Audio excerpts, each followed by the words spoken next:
be alkadija aro unda ta hanso she konde anahot lini kon yita sala to chon kondelte enda da kon ajoba inzano konde kodo hanso she alkadija no kwela keda de dil tlasto man yata diltje ako a kuije kon do tan hizada do ba huint in de do wat a ya tieten hit ninte jo kon hit so yen da ditne eben nach kodo bana in skrato le kon chalchen ba ako di kon han so she ya deltje kodo chen leni kon missing and murdered Diné relatives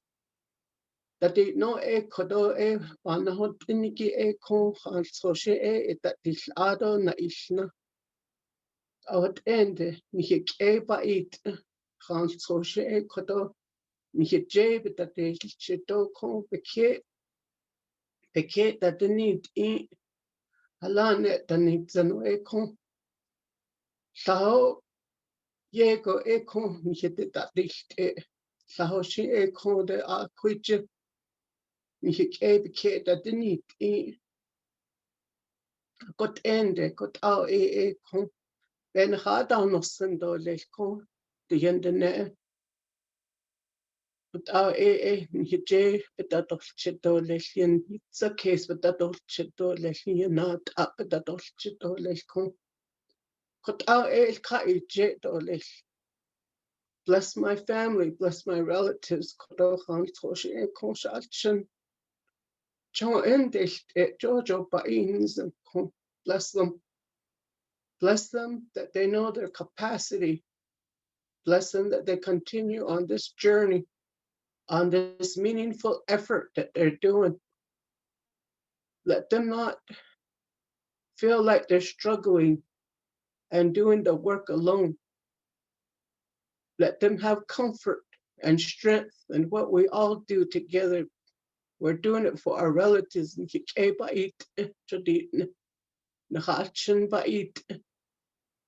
Ota kon shalchen bahasti do lel ani kon Belashla ini kliniki kon hikitat no I do lel kon hada lian do lel mi chanta do es do lel also she ekwa anot ekidat gil klaso da do nil ota bana is skando lel kon Jean lel kon ni yet shne kon shma no stan in the da twistan sich stan kon dan je doch do lel kon Rojanastli doleko, rojanastli.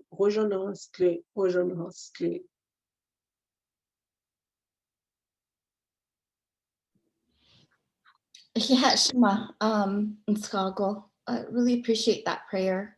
Very meaningful and felt a lot of love and blessings from that. So with that, sorry, I'm also letting people into the room at the same time. I will go ahead and pass it to Delegate Crotty. While Delegate Crotty does our opening remarks, I will also pull up the agenda. Shade? Yat Deja, Ahihat Shema for your prayer in setting the tone and restoring us for today. In reading the comments, we saw a lot of people are at the end on Friday afternoon. It's a good chance. I'm glad we're able to come together and just create a safe space to continue to have dialogue on what's happening out there in the community and knowing that we're not alone. When we talk about the generational trauma, when it comes to our missing relatives, that history and those stories pre-exist and have an extreme impact on how our families and communities are situated today. So I think as we come together through legislative branch, through the council, with judicial branch and peacemaking with the Chief Justice, Speaker Damon, and continuing to open and extend invitation to executive, our President Nez, First Lady, Second Lady's office, Vice President Leiser, this team, the missing and murdered Diné relatives, we come together with, unfortunately, the common thread of losing someone precious to us, losing a relative, and knowing that we shared laughs, we shared tears of joy, birthdays and graduations. And unfortunately, some energy took them from us. And when that happens to a family, not only that physical presence is missing, but we miss their essence. We miss the teachings that they would have provided to us. We miss the support they would have gave us. And so in this work as a council delegate, but as a mother and community member, having my own relatives missing and having to organize search teams to look for them, we come sometimes a little bit broken to this team, but we restore each other, and we restore each other with prayer. And I appreciate that, Shema. So, Sheikh Ani Nishle do Bilagana Bashischin, Deschini Deshe do Bilagana Deshanale, Shay Amber Kinas Bakradi Yinishe To Hatsoi the Natsha. So I come from the foothills of the Chushgai Mountains in a community called Sheep Springs on the Navajo Nation Council. I'm on the Budget and Finance Committee, but a lot of the work is done as chair of the Sexual Assault Prevention Subcommittee. And through that subcommittee, we support the missing and murdered Diné relatives. It's a community group that has community members. We have on board Navajo Nation Missing Persons unit volunteers, Diné College Public Health, Diné College Behavioral Science Program. We have on board our NAU, Northern Arizona University researchers who help us in the public health department. And now we'll be onboarding some support from their criminology department. We also are excited that we got some of our first additional funding, federal funding from US DOJ, and in our partnership with the peacemaking program. So the peacemaking program is going to help and support the team in terms of how we communicate this information to the community, to put it into not only just a historical context, but the living and embedded the living Navajo lifeways into how we approach some of these challenges when there's a relative missing, and what does that mean, and the impact for the family that continues to look for that individual, and the prayers and the ceremony that we can do to have that individual find the strength to return back home. So the goal is to have all of our people return home, to know that they are well, and that we can continue to heal the families. And what that looks like is different for each family, but collectively, what we have heard from the families is that they need support, they need to be believed, and they need to understand and have that communication between law enforcement in the investigation, and what are some community advocates, what can we do to help with training and help them understand the process and be there when it's challenging, and be there so that they are not alone and they do not feel any blame or shame in trying to find their relative. So collectively, we've worked together since 2019 and throughout the pandemic, because we were still looking for family members, and there's still a number of missing Navajos who are out there, our Diné relatives. And now we are working with beyond our 3 states of New Mexico, Utah, and Arizona. We're now hearing from our national exploited and missing children that we have Navajo children who are on their national database. And so we want to connect those families and provide the support that they need. Somewhat of a hub, somewhat of a fireplace, so that those families can come and touch and feel the warmth, feel the support, so that they know that they're not doing this alone. I think this is from a community family lens. We are working with the Navajo Nation Police Department, Navajo Nation criminal investigators, and you'll hear later on from our partners, our federal contractor with MMIP coordinator. But our approach will continue to be to advocate on what we've heard from the families and what they need. And so our goals is to establish a Navajo Nation missing persons unit that has been promised to the families in several leadership meetings. We're also looking at when it's appropriate to have a billboard and how we can partner to have information displayed and making sure that the families are okay with the intent and how we move forward. And most importantly is the wraparound service. So as families move from, if it's a rescue, from a search to a recovery, how we could continue to support them as they look for answers. We have family members who have recovered their relatives who are no longer with us, but still relying on the justice system to find the individual who harmed their relative. So we continue to provide that type of advocacy as they navigate the system, and looking at what are our options if this is a chronic issue and we are not getting the relief that we need, then how can we tap either Navajo Nation resources or private resources to look at investigators and be very proactive. And so our next phase after solidifying the community toolkit is to bring training out to the communities.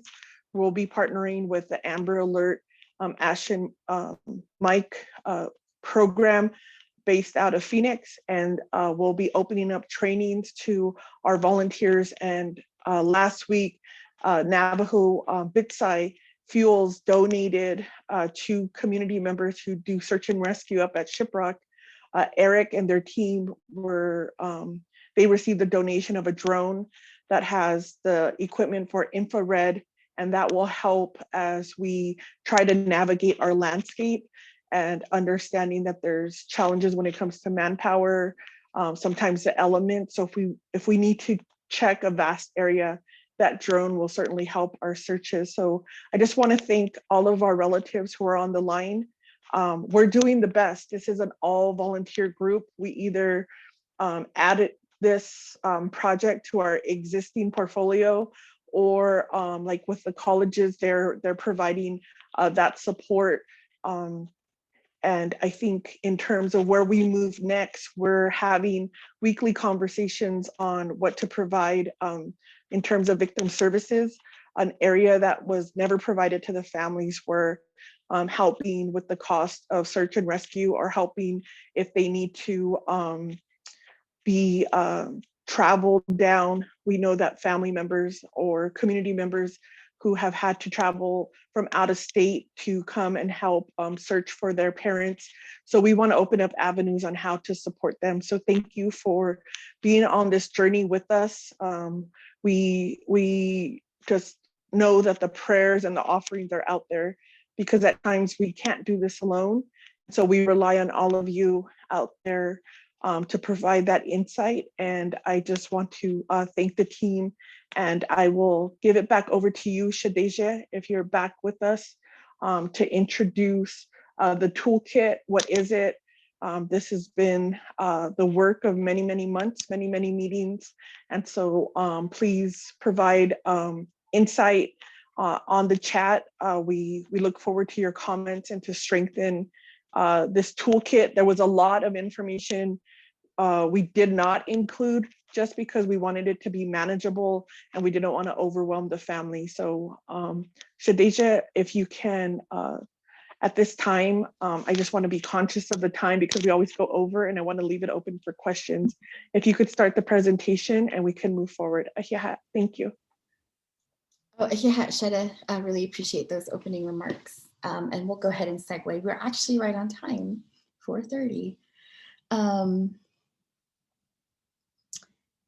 Great. Okay, let me just go ahead and open this. I will be co-presenting this with my sister, Meski Yatsidi from Navajo Nation Missing Persons Updates. And let me just go ahead and start this here. And if I pause at any time, it's just because I'm letting folks into the room and my laptop's a little bit older, so forgive me. Okay, great. I just want to welcome you all, and we wanted to go over this toolkit. Just a very general overview to really talk about some of the work that's been happening so far, where we started, and what some of those next steps are going to look like. Right here we have Doko Aslid, the San Francisco Peaks, which is a mountain near and dear to my heart. I had recently lost a relative in the summer of 2019. So there's still a lot of healing for me and my family.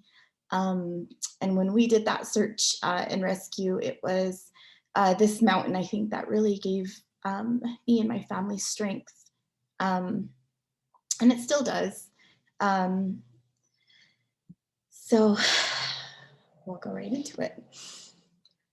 So when we started this toolkit, and when we just started the MMDR task force in general, we realized that we were needing to rely on community, and that we needed to develop these partnerships if we were going to come up with a way that was going to be inclusive of our families, but also was giving some direct action that would support the families as well. So some of the folks that we partnered with initially, of course, was Meski and the Navajo Nation Missing Persons Updates. We also have community members on our task force. We have family members who are still looking for relatives, or family members who lost their relatives to violence, that are also a part of our initiative. In addition to that, we do have advocates as well, which is really important. When I say advocates, I'm talking about folks who do work directly with families, who help them through some of these processes in an official capacity. But we also have community advocates that are out there using their voices and advocating on behalf of their people, behalf of their communities, to really raise a lot of these issues. Recently, we've also added some college students. We do have some interns who are assisting with some of the lift of our work. One of them being Hannah Elzer, who is also on the line. Hannah's been very integral in putting pieces and formatting the toolkit as they come in. Hannah's a student at Northern Arizona University. In addition to the universities, we also partner with Diné College as well as Northern Arizona University in the terms of public health. As we engage in this work, we also understand that the missing and murdered crisis is a public health crisis as well. So it's really important that we have these different dynamic lenses as we're looking at this. And I think that's one of the great things about our group is we are very much multidisciplinary.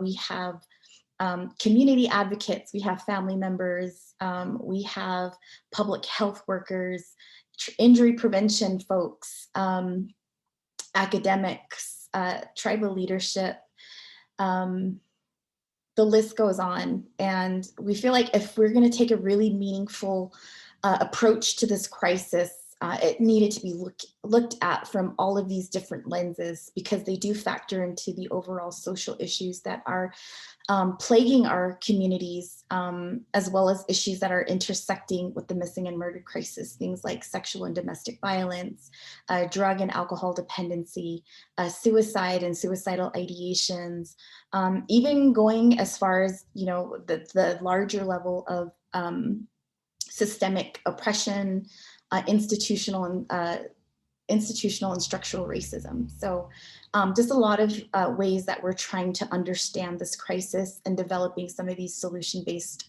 pathways. And one of them being is this toolkit. So let me go ahead and go through. So just to give you a little bit of background on some of the work that we've been engaged in and how we got here. We held a series of community forums that started in June 2019.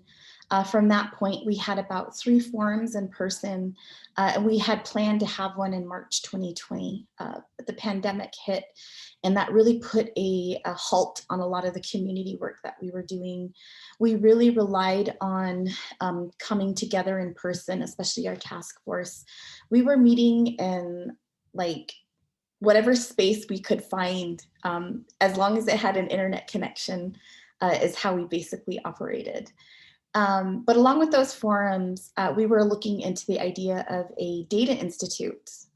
However, when we had been really listening to the feedback from community and the families, they had asked us, one of the common threads that they kept asking us was, what kind of action can we engage in that's actually going to help recover our relatives?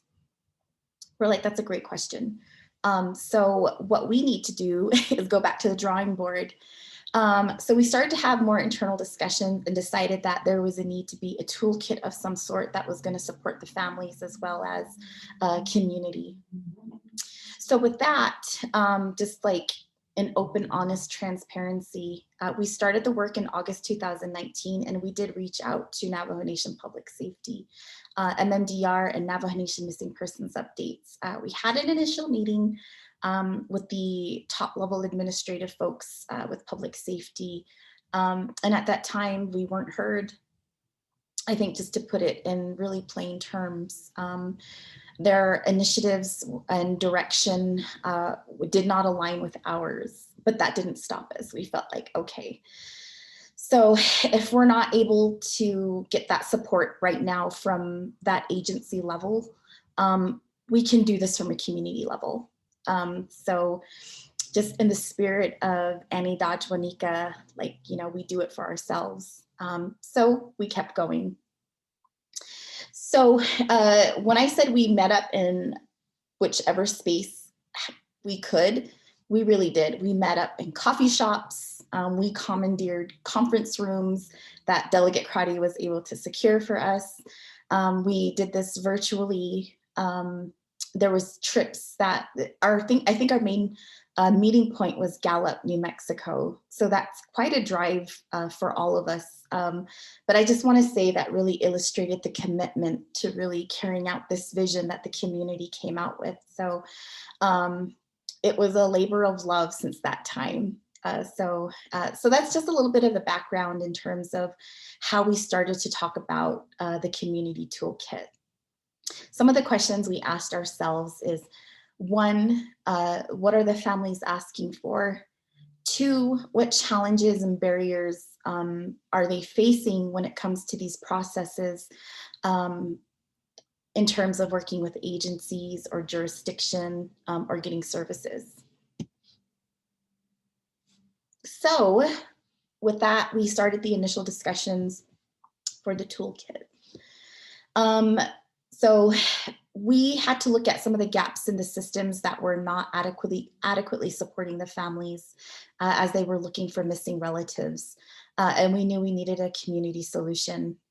So within our meetings, we met with Meski Yatsi, who is the founder and the volunteer advocate for Navajo Nation Missing Persons Updates. And they had already been engaged in search and rescue already.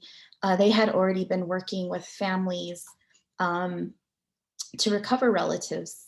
So we had some really good sessions together where we just put pen to paper. Meski fired off anything and everything in her knowledge that came to mind, and we just put it down on paper. And that's really just how it started. The ideas started to flow. We had Zoe there as well, Delegate Crotty. Donovan Quintero, who's actually a reporter with Navajo Times, also played a key role in helping us start some of those initial steps for this toolkit.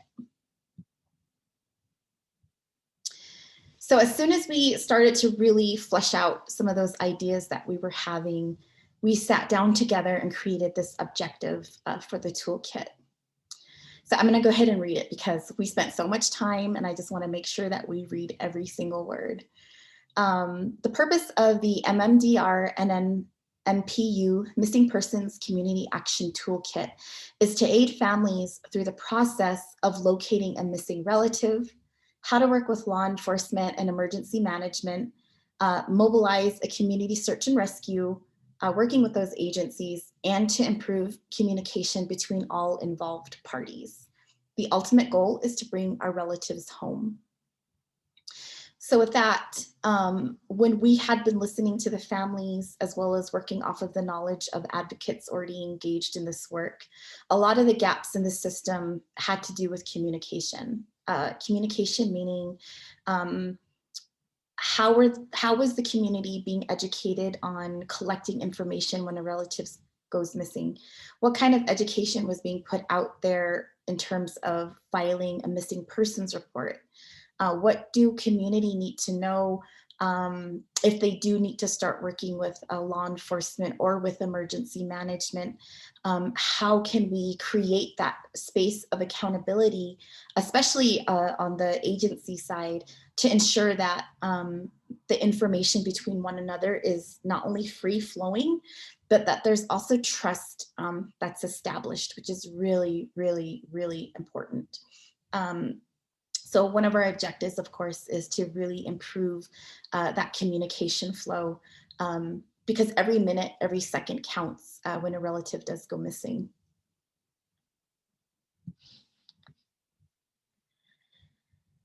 So up to this point, we finally had a chance to, let me just pin this here right here so I can see it. Okay, perfect. Up to this point, we had, I want to say we had a really rough draft of this document ready to go. With that finish line being very near, we decided to bring in some of the Navajo public safety agencies, and through the advocacy of Delegate Crotty, was able to bring these individuals to the table.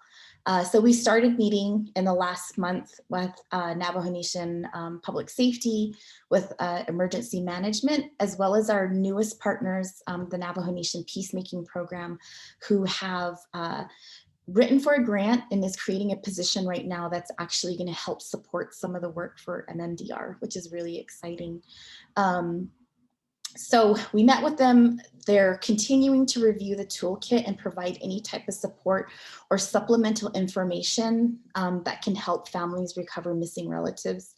Also, we wanted to make sure that in terms of like the search and rescue part, that we are doing this in a very safe and mindful way, and that these agencies, that the staff that they have, their supporting staff, are the experts in these areas. So we want to make sure that they're also taking a look at what we've drafted so far and just comparing notes. So this document is going to continue to shift. We are aware that the growth of this toolkit is going to continue to be a working and living document that's going to continue to evolve over time. Even when we do hit that finish line, we know that in the long term, this toolkit is going to change throughout the years, and it's going to shift and evolve as certain needs take place. One part of the toolkit that we are going to be adding is how do we operate during a global pandemic? We were able to see some of those challenges, especially Mesky and her organization. And I just want to give a shout out to Mesky. She shifted fairly quickly even when the pandemic hit, found very innovative ways to continue to search for relatives by utilizing a drone, holding police agencies accountable, ensuring that they're entering that data into their log, things like that. And Mesky, I don't know if there's anything else that you like to add. I think you got it all. We, during the time the pandemic hit, my uncle went missing. So there was a lot of loopholes that we had to get and go around. And it showed a whole different side of our missing and murdered, especially when a pandemic is around and there's all these obstacles. It was so different from what we've experienced when we help families go out there and search. With this, there was restrictions, and it was just like hitting walls left and right. But you pretty much nailed it. It was really hard for us to get around that, but somehow we did it, and we were able to find my uncle. And just with that, it's a lesson learned, and now we're able to experience that and also be prepared if it ever happens. Well, God forbid that it ever happens again. Let's hope that it doesn't, but we will be prepared, and we will know a little bit more about what to do and how to help families. Thank you for that, Mesky. I don't know if you wanted to also take some time to, I know you're traveling, but also wanted to make some space if you wanted to introduce yourself. Yeah, I could do that. Just to let you guys know that I am traveling, so I might lose signal. I want to go ahead and apologize ahead of time. So good evening, everyone. I want to thank you all for being here and joining us. Do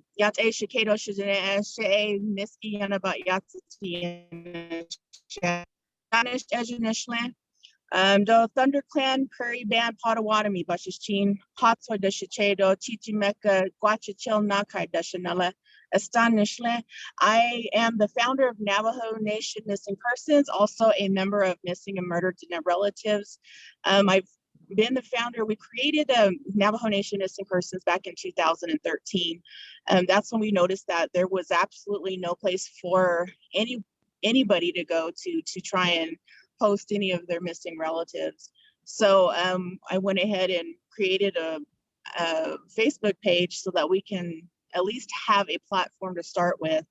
And at that time, I did have two other advocates that were helping, and they stayed anonymous. We all stayed anonymous until 2017. So we were out there helping families, and we've been doing that ever since. And let me go ahead and pass that back to you, and then we'll start talking about the toolkit, because I don't want to mess up the agenda. But thank you guys all for joining us. You could never mess it up, Mesky. Thank you so much. Okay, so this is where the meat of the information that we're going to talk about here. So, okay, deep breath, deep breath. So this is the layout of our toolkit, and the graphic you see there is just a piece of that in terms of the information that we're going to churn out.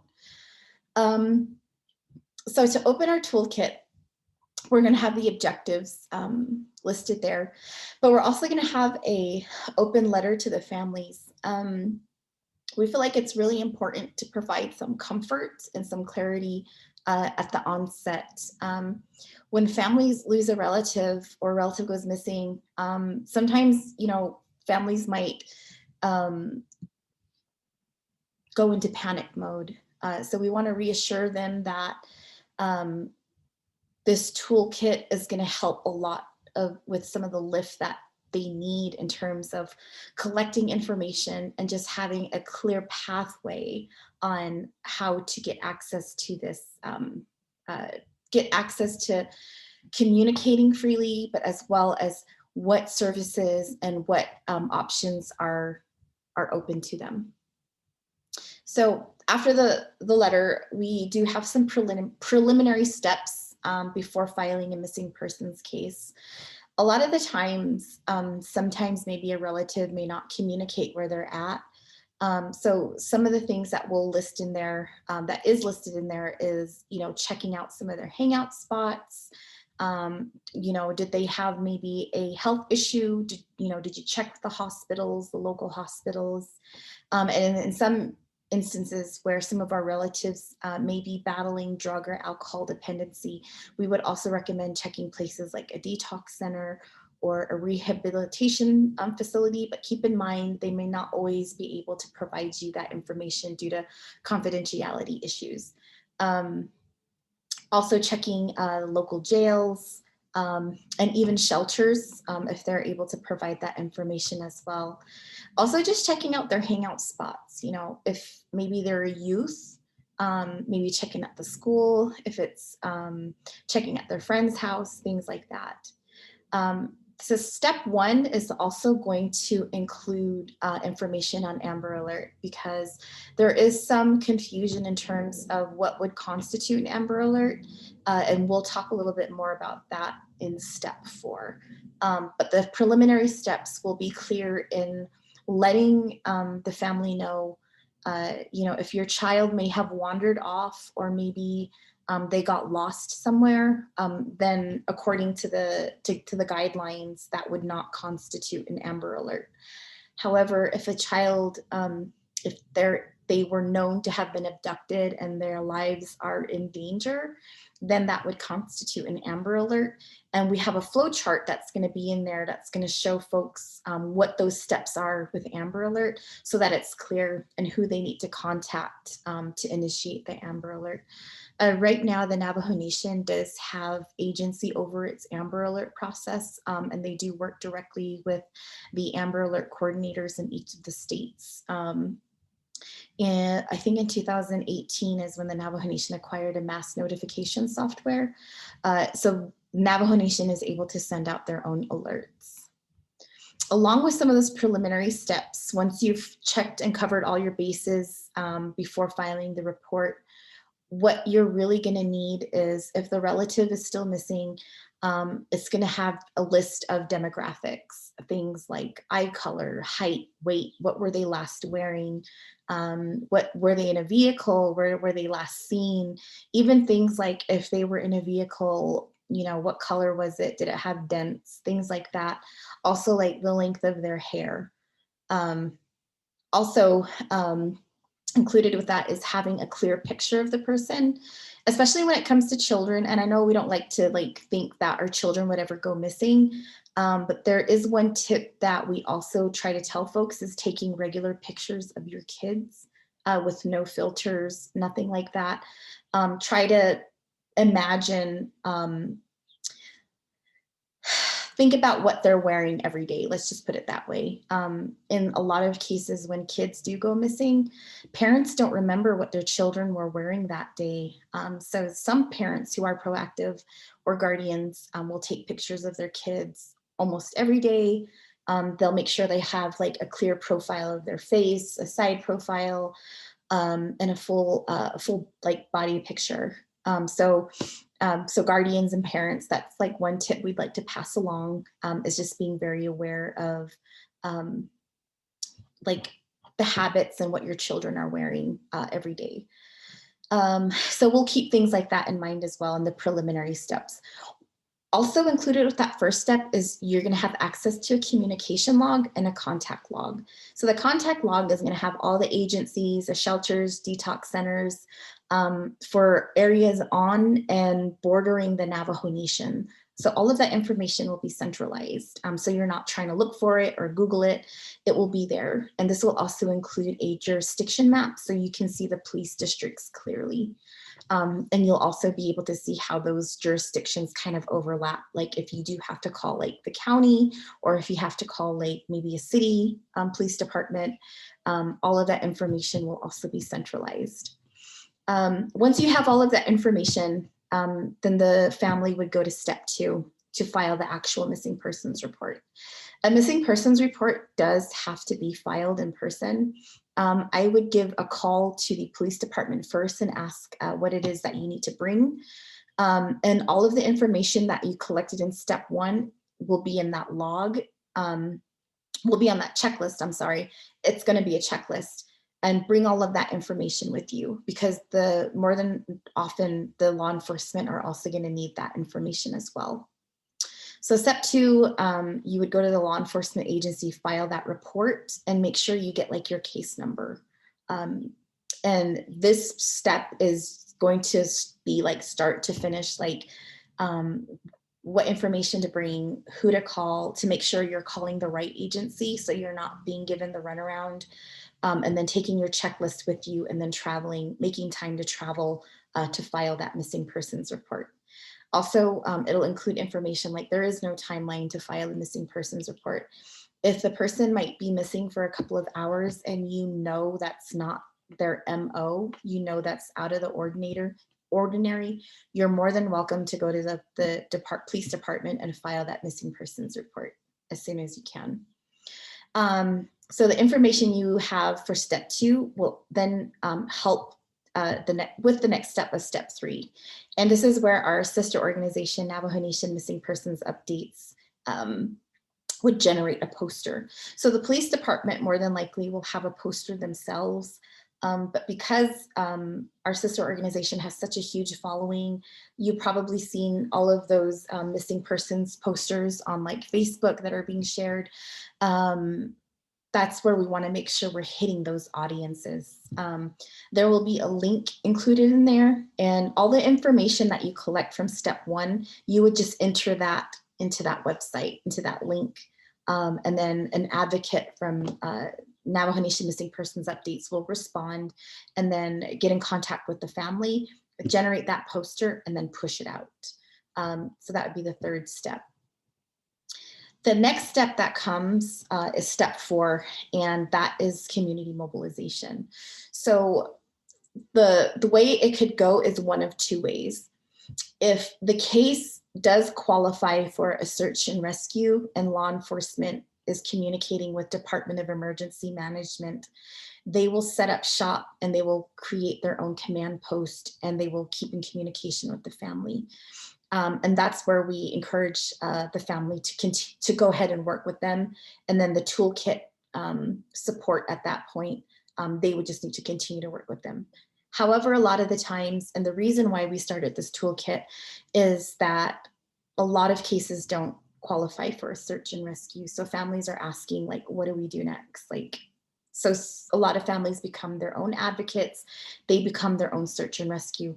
So we created this portion on how to show community how to mobilize, how to set up their own community command post, how to assign roles and coordinators, how to organize the information as they're starting to go through all of this. Even things like how to post on social media, how should they work with media, establishing a point of contact, and someone who would be in charge of always updating the communication log as information starts to come in and out. Even like how to handle donations. A lot of families, you know, they're not quite sure how that works. How do they keep track of that? Whether that's like food or water, or if it's money. We'll also include recommendations that they can follow. In addition to that, we would also, Delegate Crotty mentioned it a little bit earlier, about how a training, and we're hoping to have this toolkit in a way where chapters can be trained on how to utilize the toolkit, but also assist families. Because sometimes we feel like some of these community command posts are probably going to be started at the relative's home, or it's going to be at like maybe a community center or the chapter house. It's really going to be tailored for wherever you want to set up this, this center. Included with that, we're going to have an appendix section, which is going to have things like safety tips, how to search safely. If you do come upon a relative who possibly might be deceased, how you need to keep that area as undisturbed as possible. Also recommending having maybe someone who might be medically trained that is able to take vitals or something like that. Just having someone on hand to do that. As well as some other information like the Amber Alert process, the district map, as well as the agency contact information. Oops. So some of the next steps in terms of the toolkit is what we're hoping is, now that this toolkit is in its review phase, We are just waiting on community advocates and Navajo agencies to complete that review. Once that has been finalized, we will start to identify an online platform that might be able to support the toolkit. We are still looking into this. If you have any ideas or any recommendations on how, if there's a platform that you might be aware of, please send us an email. We're open to any and all recommendations on how we can translate this 16-page document into a website where folks can just click on things and it's just easier and accessible. But also we'll keep it in a PDF format for folks who might not have access to the website and things like that, so they can print it. The toolkit will live on our website. And a couple of folks usually ask us how they can help. We do need support to sustain the toolkit. So I would say consider donating. Our donation link is on our website. Also, you can pass that information to your networks. We are, as mentioned before, we are community-based. We are not a nonprofit. We're not like official. So we are a grassroots collective putting all of this information together. It's a labor of love and we're happy to do it. But we do need some support to making our vision come true and having this put onto our website. So with that, I just want to open it to if anyone had any questions before we segue into the next portion of our agenda.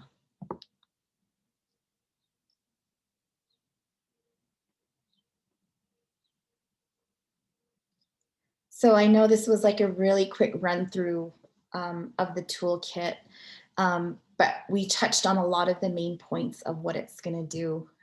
So it's coming. We're really excited. We're nearing that finish line. So yeah, feel free to drop your questions into the chat if you have any, or take yourself off mute and go ahead and we'll give that a moment.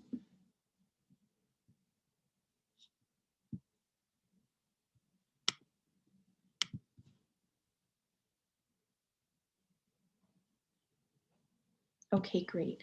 If you have any follow-up questions or anything like that, our email is there, navajommdr@gmail.com. And I will go ahead and turn this over to Anthony Garcia. He is the MMIP coordinator for Arizona, and he will talk a bit more about the federal initiative that's taking place right now. So Anthony, if you are ready.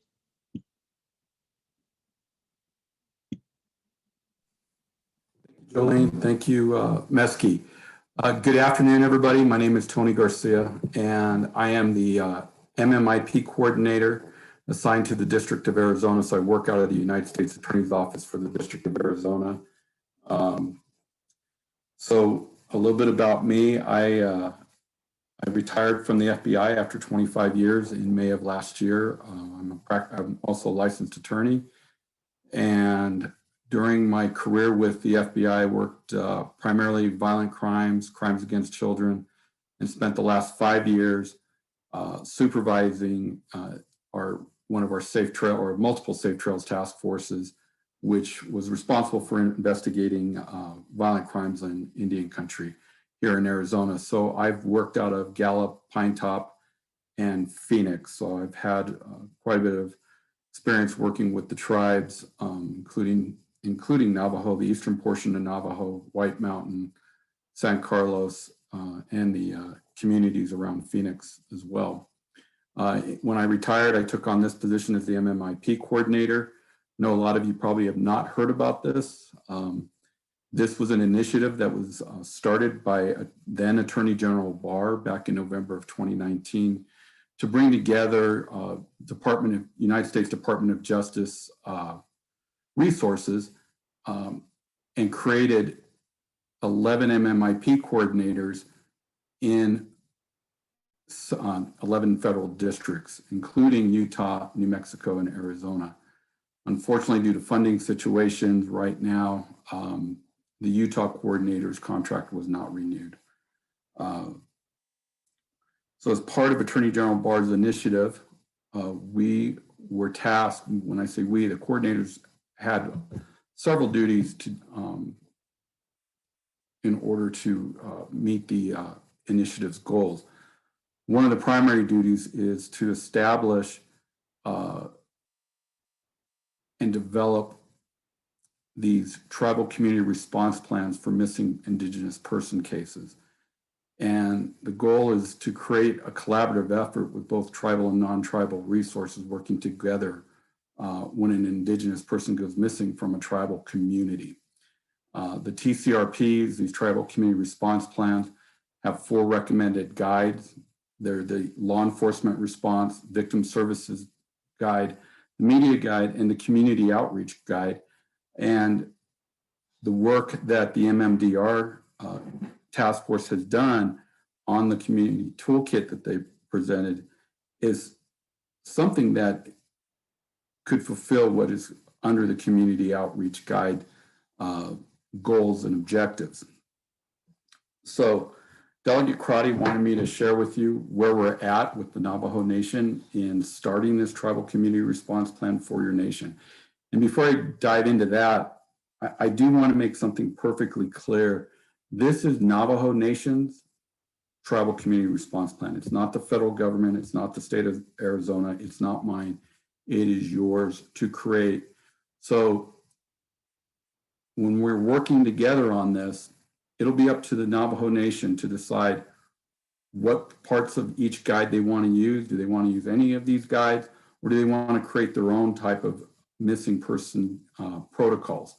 The healthy thing about this is it's getting everybody together within the 3 branches of the government of Navajo Nation to start working together collaboratively and looking at what is your response plan for when somebody goes missing and what needs to be improved upon, where are the gaps, and what funding needs you may have and what training needs you may have.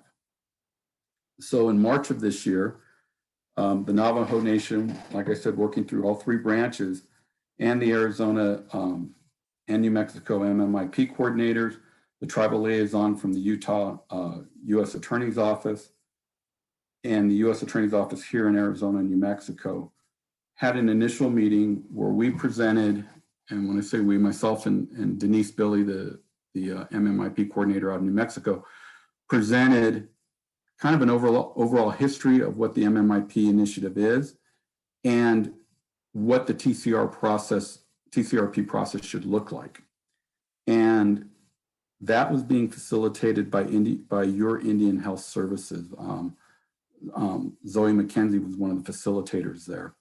And she's here with us today, and I've been working closely with Zoe on some of these next steps. We had a second meeting the following week. That second meeting discussed the framework of the TCRP and the next steps to be taken by the Navajo Nation in order to keep this process going.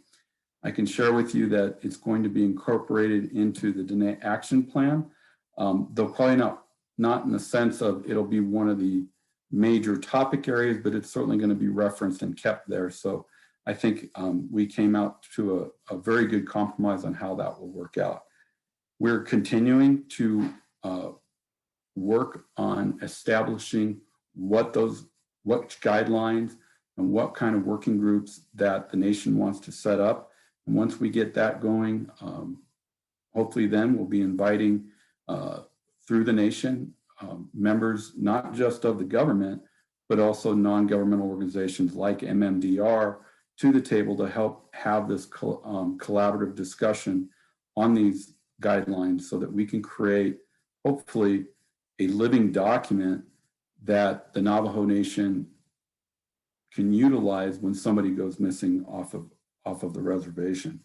And again, I want to emphasize, this is your document to create, and it's a collaborative effort, and it belongs to the people of the Navajo Nation. So with that, I do have to take off here shortly. So if you have any questions, I'm available. I also dropped my email address. If you have any questions, feel free to email me and I'll get back to you as soon as I can. It's in the chat there. So if you have any questions, I'd be happy to answer your questions. Hi, Mr. Garcia. Hi, Valina. Hi, how are you? Good, how are you? I'm good, thank you for asking. I do have a question in regards to what you were talking about. So the whole toolkit is really a great resource that's being developed as we move forward with a lot of these missing and murdered cases. But I'm just curious, and I'm wondering, sorry, let me take myself off. Hi. So moving forward, it seems like we're developing a lot of great resources and approaching and intervening quite a bit.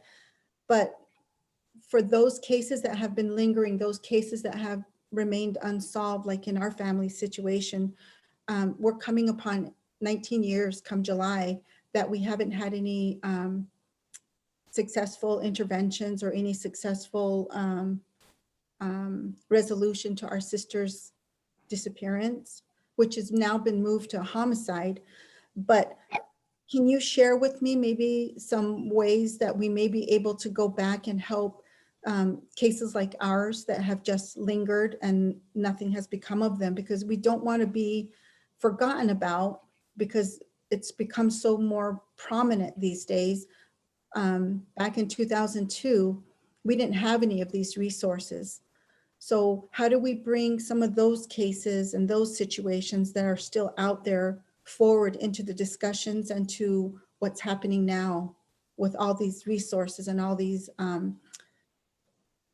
discussions about helping our missing and murdered? Thank you, Valina. That is that's a tough question.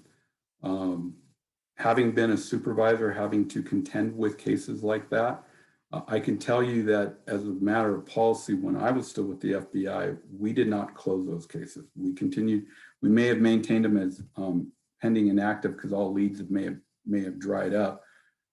But I'm hoping there was some effort through the investigative agency. I don't know who would be the lead investigative agency in your matter, whether it's Navajo County, FBI.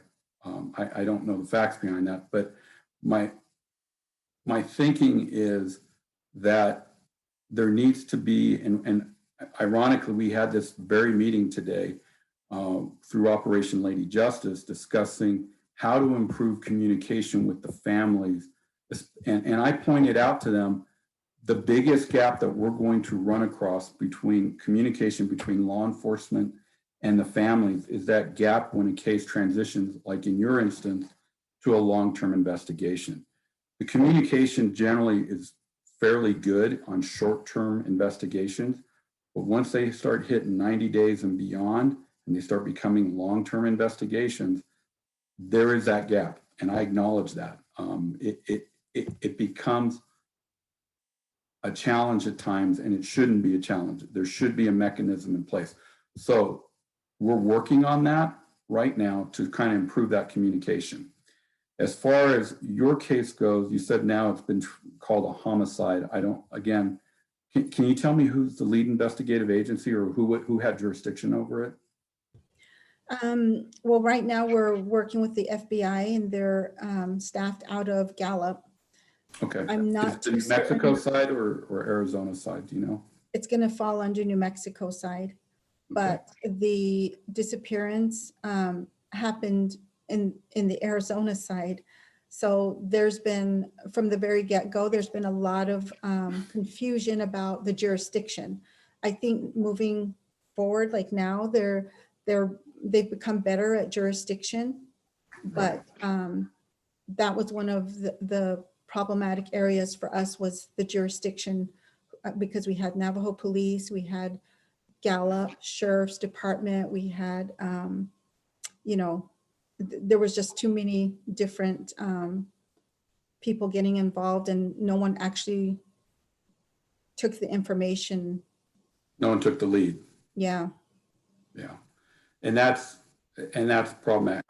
I can tell you, FBI has a very narrow jurisdiction. There has to be some indication of criminal activity for FBI to actually step in on a case like that.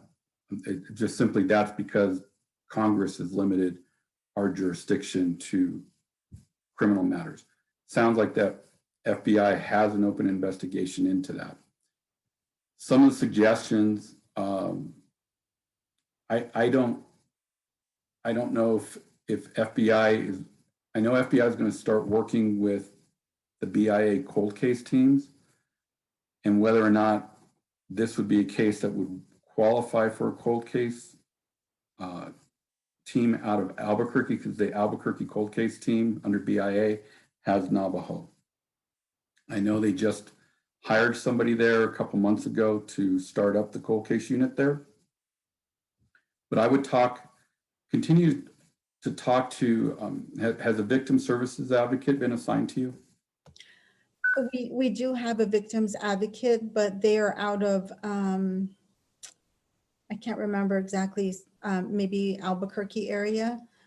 So they have not been local to our area. And so we've not had very much interaction with our victims advocate, which is something I'd like to talk about again today if possible. But that for us, I almost feel like victim advocacy in that capacity should come at the beginning and not this far.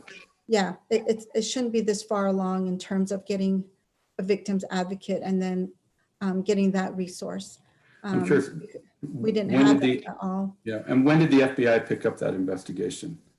Well, I want to say it was probably 2003 or 2004 when it finally was transitioned to them. Yeah, and there's been a lot of advancement in assigning victim advocates. For instance, if this case was a new case or like within the last 5 years when I was a supervisor there, you automatically start a victim services advocate right away with the family. That's part of the initial investigation protocols that we would do. In 2003, I don't know if it was mandated. I know at some point it became mandated, and that we had to document the file with all of this. And I'm kind of testing my memory because I do recall we worked when I was in LA working some missing person cases and having to deal with some victim witness matters, but it was kind of more of a case by case and up to the supervisor and the case agent to make that decision. So you kind of got caught in that gap, unfortunately, but your case illustrates the very gap that I was talking about to the committee this morning about all of this. So, you know, my suggestion as far as investigative tools, one of the challenges with old cases is, and I don't know what the evidence is that might be there or not be there, but there have been some significant cases broken using investigative genetic genealogy. I talked to Jolene about this early on when I first met her, and I understand that DNA and DNA collection is a very sensitive subject with the Navajo people, and rightfully so. I know there's been misuses by universities of DNA collected, but that's an option. I don't know if, again, without knowing what the evidence that is gathered in this particular case, but that's certainly a possibility if there's certain types of evidence available that can help break that case. So and that's a completely separate presentation and discussion, but those are some of my thoughts there. The biggest thing I would say is communicate with your victim witness advocate. Say, I don't think it's out of line for you to ask to have a sit down with at least the case agent or the supervisor of that particular group to have a discussion about where the investigation is, where it may go, or why is it stalled. I think that's very fair to ask. I certainly handled those, and it shouldn't be burdensome on anybody in the FBI to be able to sit down with you and talk to you about your case. So I hope that helps. It's just so tough on these long-term cases, and I'm very painfully aware of that. Well, thank you so much. I appreciate it. You're welcome. Thank you for that overview, Tony, and be safe. I know you said you're going to be traveling, so thank you for providing an update to our community. And great question, Valina. Awesome. Okay. So with Thank you, everybody, and have a great meeting. And please keep asking questions. And like I said, if there's other questions, you have my contact information in the chat. Feel free to email me. Have a good weekend and happy Easter, everybody. Great. Okay. So I think we can go ahead and segue into our next portion of the forum. I'm going to go ahead and allow folks, and if you're able to also, panelists, if you're able to turn on your cameras, that would be great, just so folks know who you are. We have getting some reflections and some information that we wanted to share with you. And these were folks who were part of developing that toolkit. So I will go ahead and Shetta had already introduced herself earlier. So I think we can go forward to, let me let this person in here really quick. I'm getting good at this, doing this all by myself. And Mesky, I think, might be going through a rough patch right now in terms of her reception. So Zoe, we can start with you, and then we can go to Valina to introduce yourselves. Shema Elaine had provided her introduction earlier, so go for it, Zoe. Hello, I'm Zoe McKenzie. I'm the Area Injury Prevention Specialist with the Indian Health Services, and I am also a veterinarian, and I'm from Shiprock.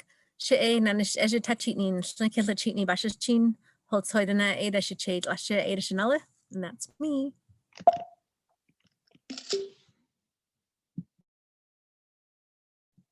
And Valina, if you want to introduce yourself. Yeah, thank you. I'm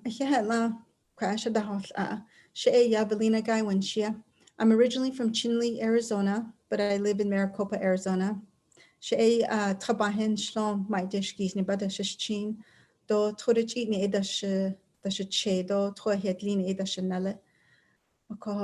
I just want to say thank you, Jolene and Delegate Crotty, and I'm not sure how to say, is it Muskie? It's Misky. You almost got it. Thank you so much for allowing me to be part of this. I really appreciate you guys giving me some time to share my sister's story today. Of course. Thank you, Valina. We enjoy having you, and thank you for sharing your story today. Yes. So with that, so this next portion of our forum, I'm going to be asking questions to each of our panelists, and they're going to provide some perspective. If you have any questions, feel free to drop it into the chat, or if you want to, feel comfortable taking yourself off mute, go ahead and ask your questions. So I'm going to start with Delegate Crotty. And these are really open-ended questions to really understand the dynamics and the development of the toolkit to give community that understanding as well. So Delegate Crotty, why was this toolkit needed? Thank you, Shadeja, for the question. So the big part of accountability is recognizing some of the challenges that we've had here on Navajo Nation. And there just wasn't resources available to the families. There was a call, and like Misky and others who would volunteer their time and effort. They would do a lot of grassroots, a lot of social media, but it got to the point where families were looking to the Mother Nation, Navajo Nation, and asking, where's the support that's needed for our families? And so when we lost Ashlyn, that really spurred a lot of the conversation regarding who is responsible for issuing out Amber Alerts, who's responsible for the coordination of the searches, and as information was being relayed from different jurisdictions, it became quite clear that there needs to be more coordination. And then you have the family that is just trying their best to locate their child. And so when we then started assisting Ariel's family and noticing that there still was not the type of support that we needed in terms of the search and rescue. We would see Misky and her team out there volunteering. We knew that we had to create something that would at least be a blueprint. And this is a very challenging document to develop, because we don't want anyone, we want relatives to be safe and in their communities, or family members knowing where they're at and they're actively checking in. So this toolkit not only acknowledges if there's someone missing, but also accountable to ourselves and our responsibility to our families. If there's a dispute or a separation or an argument, there's ways that you can contact your family or contact the officials, let them know that you're okay, like in terms of a wellness check. And we're going to be partnering and providing more awareness so that if it's not just individuals who for whatever reason haven't contacted their family, and also those families who have not reported because they are bracing for the blame and shame. And a lot of it is victim shaming. And we know a lot of unresolved trauma is drug and alcohol abuse. And so in these conversations, we want to be trauma informed, survivor centered, and family run. So that is why we needed the toolkit. And we hope it just provides guidance to the family. Thank you. Yeah, Shada, I really appreciate that wonderful answer. And just to make a note, the toolkit also, the panelists here, Delegate Crotty, Zoe, and Mesky, were some of the key individuals who helped put this toolkit together. So just want to put that out there. So hearing from them and really like talking about it really also gives me more insight and perspective from that initial point we had to the point we got here. So so this next question is for Mesky. If you're in a space where you're able to do this, Mesky, and helping develop the toolkit, especially acknowledging the amazing work that your organization has already been engaged in, what inspired you throughout this process? What inspired you to assist with this, with the toolkit? Well, I think the main inspiration, it came from the families. There's no doubt about that. The families needed help. Even as, you know, us being advocates, we were a part of that. We've had to experience that. I think pretty much all of us have gone through a missing or murdered loved one. So that inspiration came from families. It came within, you know, your heart, my heart. It just needed to be done. We needed a guideline. We needed a checklist, because I mean, you know, a relative goes missing. A lot of the times we're the ones that become the advocate. We're the ones that speak for them. And, you know, first question we all ask is, where do we start? You know, if we have no knowledge of what to do when someone goes missing, where do we start? What do we do? And I know that runs through everybody's mind when this happens. And so we needed this. We desperately needed this. We needed a guideline. We needed a checklist, especially for the families that don't qualify for a search. That's heartbreaking enough. You know, that's a traumatic experience that most of us have to go through. So what do we do when we're told that our family member that is missing doesn't qualify for a search? Are we actually going to sit there and just say, okay, well, we'll just let the police handle it? No offense to our law enforcement agencies. I know that you're only doing your job, but as a family member and as somebody who has experienced that, I guarantee you, we're not just going to sit there and let time fly by. We're going to get together as family and we're going to find our missing loved one, even if it takes every energy out of us.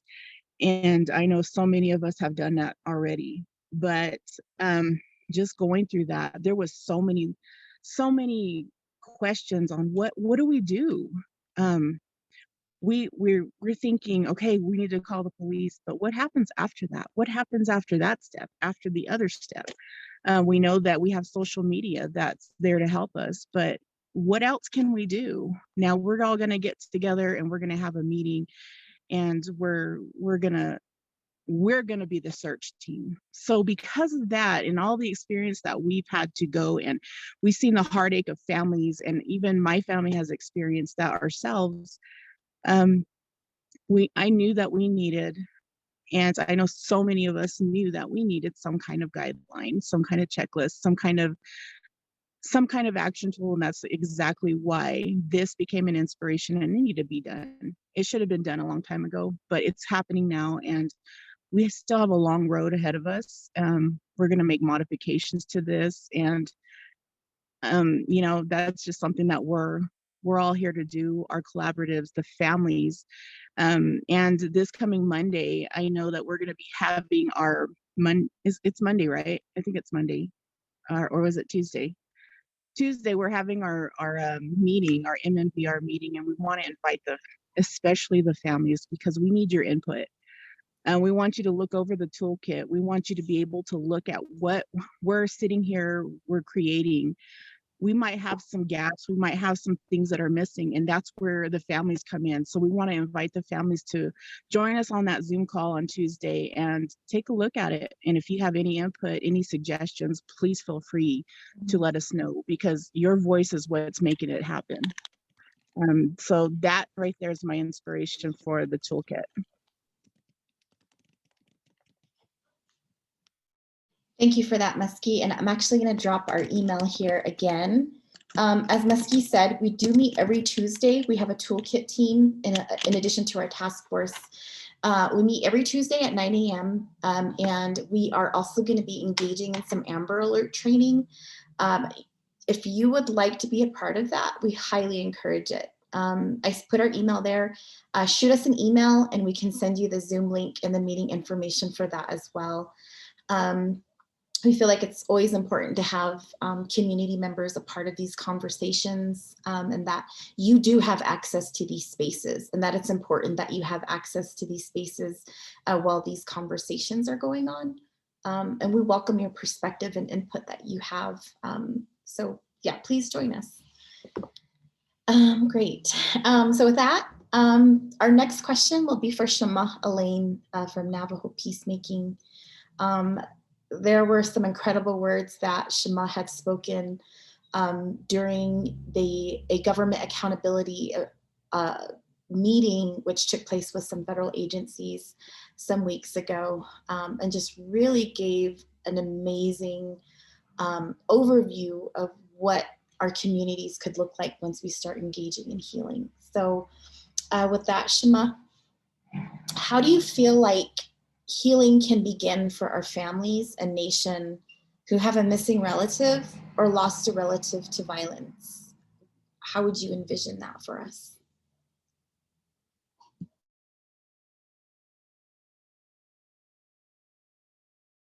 Okay, it says unmute, so can you hear me now?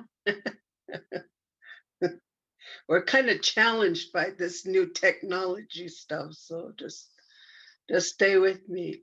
Thank you for the question. And I'm going to break your question down into two parts, because you asked about family and then you asked about the nation. So for myself, you're asking how do you feel like healing can begin? I can probably talk all night about healing, so kind of wave at me and remind me I'm on a time frame here. I'll take that question first with our families. It would be part of the toolkit, I imagine, because it would come from a perspective of some sort of traditional intervention, because that's based on who we are as our Diné people. And we always need to be mindful that that's who we're doing it for, our relatives.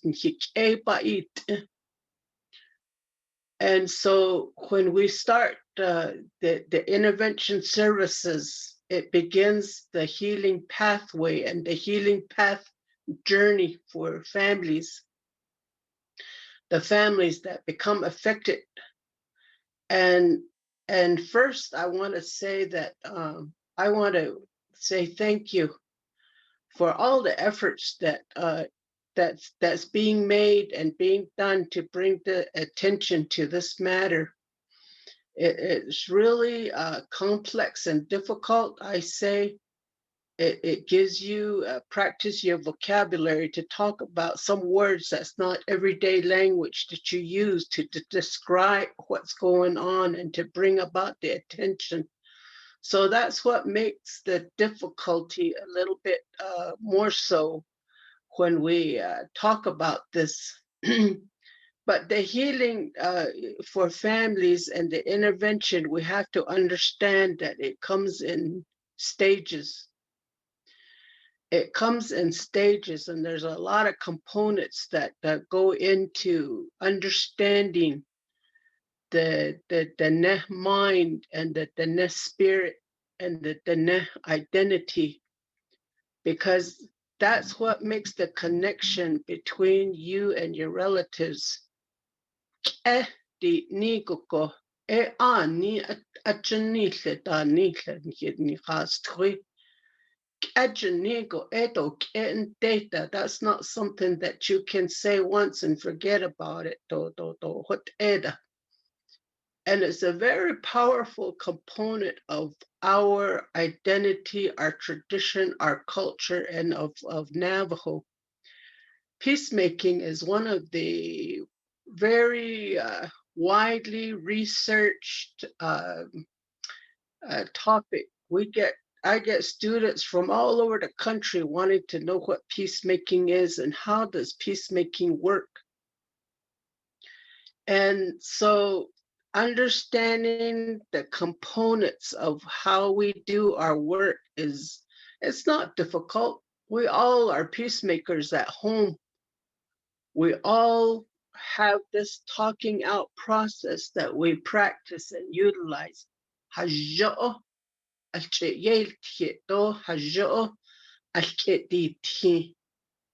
nihizat ba'ahuilion shike shiyaja sha'awe shamasana shamayaja shiche shija.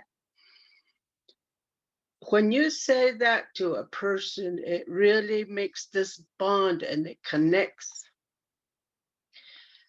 English is very powerful when a person gets to that part in their mind and their body. It causes a disruption. And in order to understand the healing journey, you have to understand the components. Peacemaking will help you and guide you with these what it means to be grounded.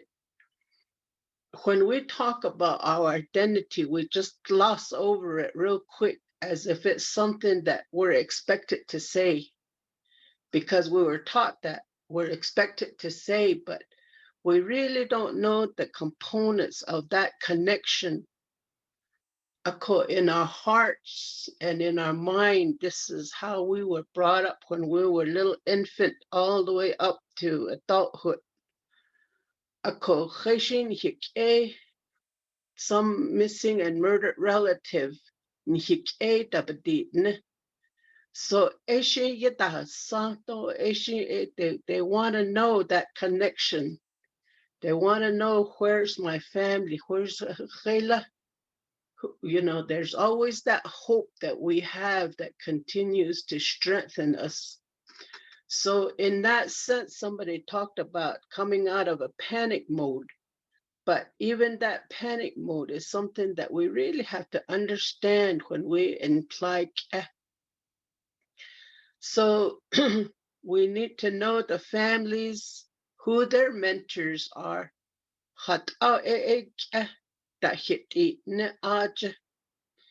And so in that sense, you start the healing journey, and it affects every person, because even if you step outside and walk down the street and you see other families, they wave at you, you're a happy person, and they remember that about you. They say, yeah, I remember her, that she was a very friendly person. Every time I saw her, she used to always wear blue or something. They're gonna wonder what happened to that young lady or this person. So in that sense, it's not just the family, it affects the community, the whole community, our elders. So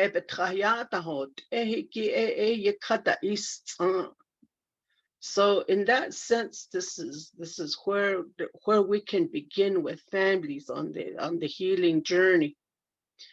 Nana, you asked about how do you feel that healing can begin with our nation? That's a big, hard topic right there, to challenge our nation, to challenge our government. But it's not just the bureaucracy part of the government. It don't need either. When we look at it, our nation is our people. And correct me if I'm wrong right here, but our last count, we were somewhere around 160,000 members. Maybe more so, maybe the numbers I might be off a little bit. But it's the people that make a nation. And it's the people that we have to do this for. So when we talk about Navajo Nation, we're talking about the leadership. That's who we're looking to, the leadership. They need to invest in our Navajo Nation. There's a system of traditionally based justice.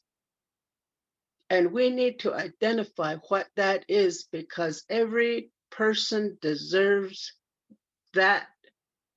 They deserve to know that they belong in a traditional based justice system.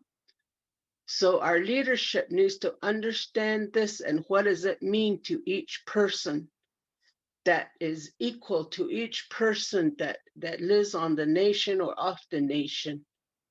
So advocating for this community connection needs to be a priority. And there's an added power of community expectation for people whose deep culture training is to maintain the membership of the community. That's really strong.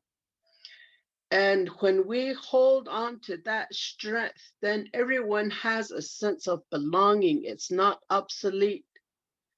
And there's no isolation at that point. We cannot isolate a family, saying, you know, that one of the worst things is to feel like you're alone in this, and that you're isolated and you don't have support. That's not how Navajo works, and that's not how we think. And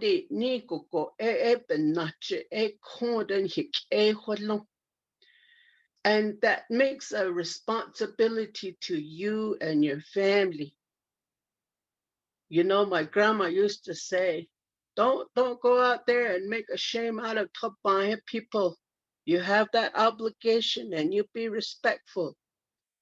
So in that sense, there was this connection that we had to uphold. It was a value. And we need to restore that value and give it the worth that it deserves. And so that has a lot of self-correctiveness and connection. Our leadership needs to say to everyone and treat everyone equal, like they have this belonging. So we don't go and start adopting something that is not ours. We have to know inside ourselves what is it that's ours, what belongs to us individual.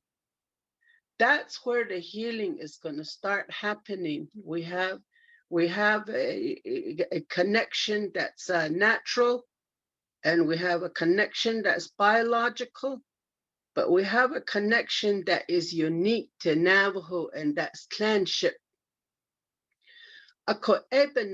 That's what makes peacemaking works. And I tell people that are researching this, if you want to apply peacemaking, you have to have the component of the language and the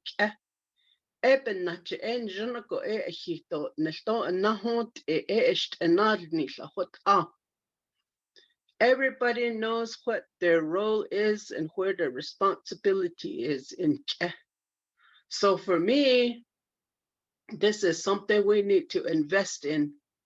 And our Navajo Nation needs to invest in that traditional based justice system. That we need to go back to that and understand it and apply it. We shouldn't be just copying something that we came back from Huerte with, because look what it's doing for us. It's not really doing us any, it's not a help to us. So that's what I have to offer to your question, and we can go into a lot of discussion on this, but I want to be mindful of the time right here. But thank you for asking your question, Chita. Oh, yeah, Shimon, really appreciate that response, especially talking about connection and kinship. Makes me feel good. It's a good reminder. Yeah. So with that, I'll segue to our next question for Zoe. Zoe's on baby duty too right now. So if you hear little baby or see a little baby, no worries about that. We love seeing babies on Zoom. So Dr. Mackenzie, who's been with us since day one, incredibly fierce mentor for me. Through this entire process in drafting pieces of the toolkit, what were some of the challenges that were encountered? Hi. So I think some of the challenges is what was mentioned earlier. Mr. Garcia was talking about the different jurisdictions.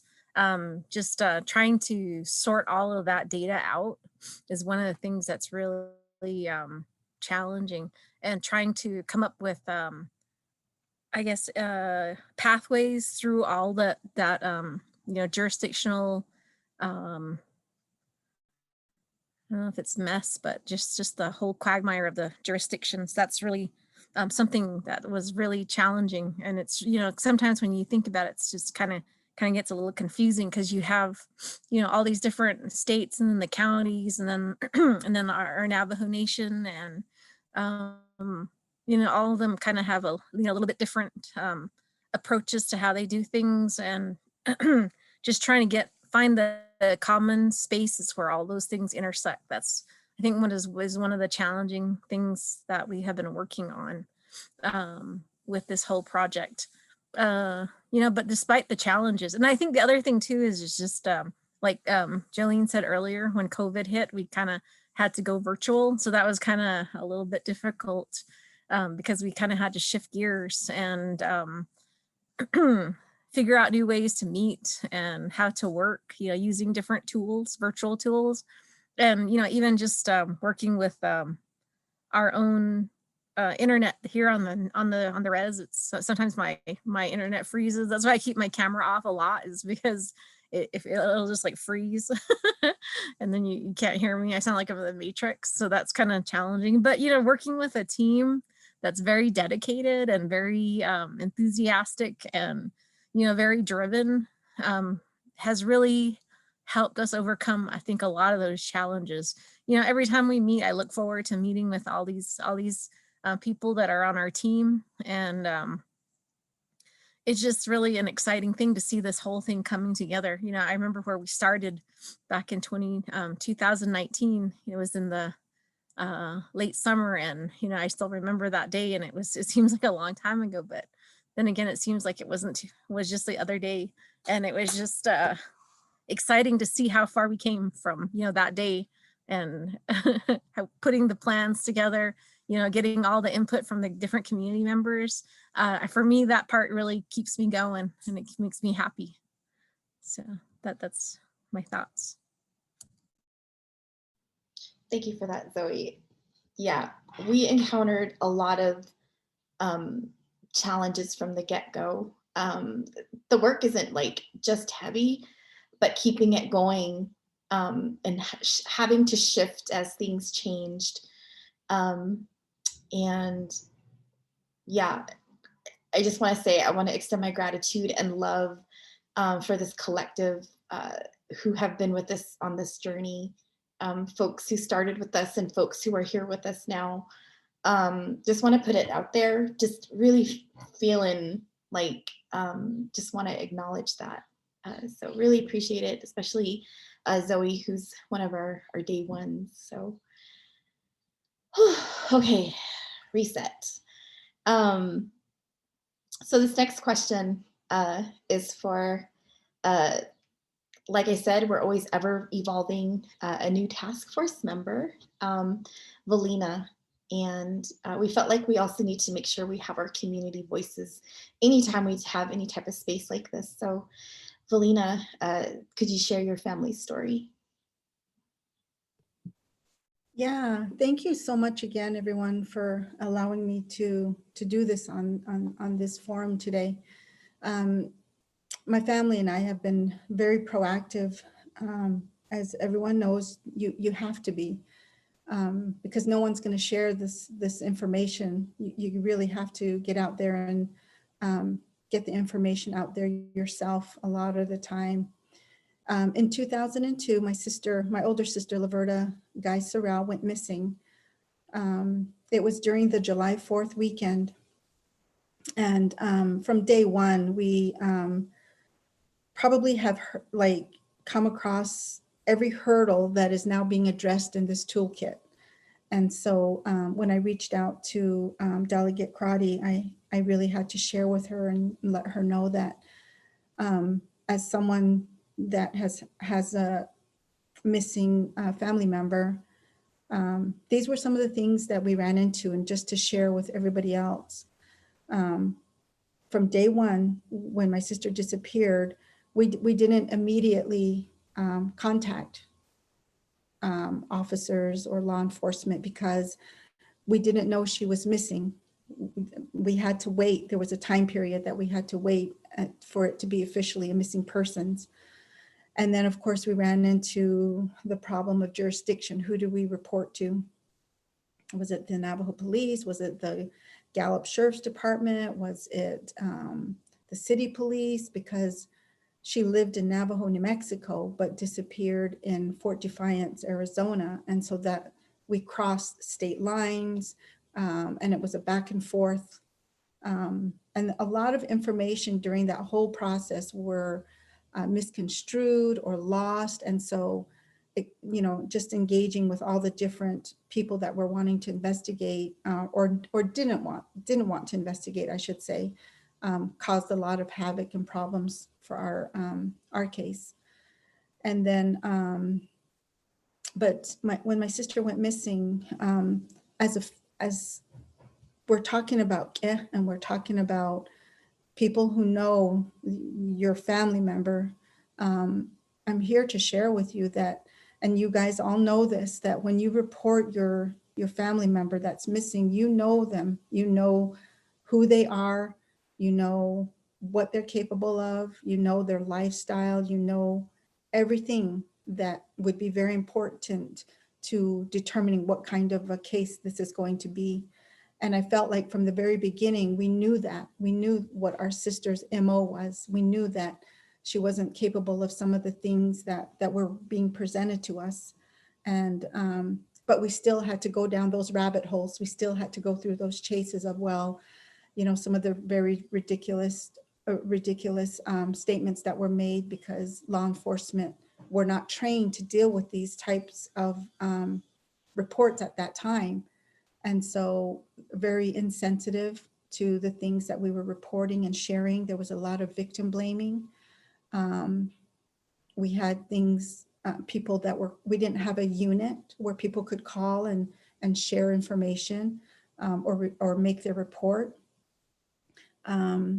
So a lot of information came in that was not clear. It was very false. We had people that didn't even know my sister that were calling in and saying that they had seen her without actually, following up and making sure that that was her. And so the police would run off in one direction and we'd be trying to tell them, no, our sister would never be, in a situation like that.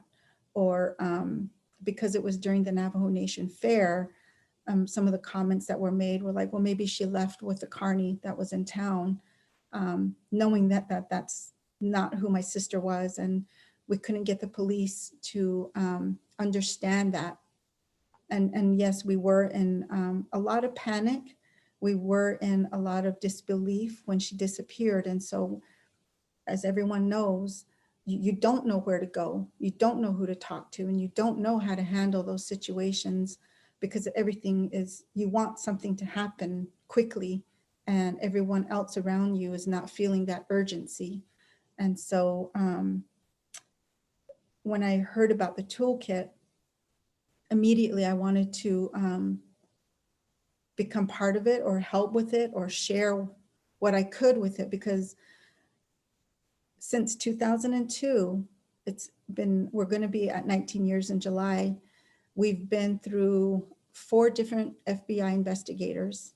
Every time one comes in, they're updating the information, they're reviewing the case, and then they leave, and then somebody else comes in, and we're back to point 1 or point A with what we've been through already. We didn't have a victim's advocate until just last year. But then the victim advocate was out of state, so we couldn't work with them on an in-person basis. And then we didn't know if they were trained to, again, even after 18 years, my family's still very sensitive. We're still, after all these years, very emotional when we talk about my sister. There is still urgency there in finding out what happened to her. And I feel like as a family, we have our own beliefs, we have our own theories about what happened to her. But it's getting that information across to our investigators. We lack people to work with the FBI, which has also been a huge barrier for us. We don't have a prosecutor who's working with the FBI. So there's no one there when they're building a case, there's no one there to help them get through those hurdles of how to put a case together.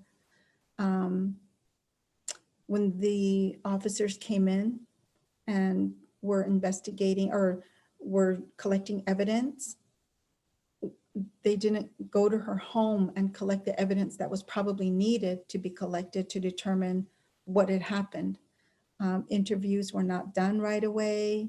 There were just so many things that went wrong with this investigation when it started. And so to this day, we're still working and basically telling the FBI, you need to talk to this person, you need to go and do this, you need to follow up here. And it's just a really uphill climb getting anywhere with FBI. Like I mentioned before, we don't have prosecutors, we don't have district attorneys. Our sister's story never went national. It was just right here. It was a very, I don't want to say a hush, but it was very quiet investigation. It was a very quiet disappearance because we didn't have social media back then. We didn't have a lot of news outlets. We tried to get to the newspapers with our story so that we could get information out there, but that didn't happen. I mean, we probably got maybe 1 or 2 stories at that time, and then that was it. So all these things that are now, that I'm seeing now in the toolkit address all those areas that are very important for families to hit upon and to make sure are happening. To be able to advocate is huge, I think, for me personally at this point, because I know that moving forward, I know I'm not going to ever see my sister again. I know deep in my heart that my sister was murdered. I have a great sense of understanding probably what happened to her and who did it.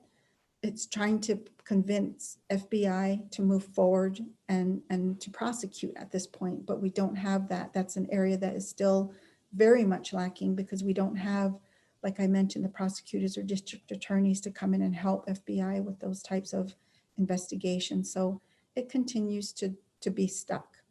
But I really hope that, I feel like now in the last couple of years, there's just been a lot of awareness coming forward, and your organization would be one of those organizations.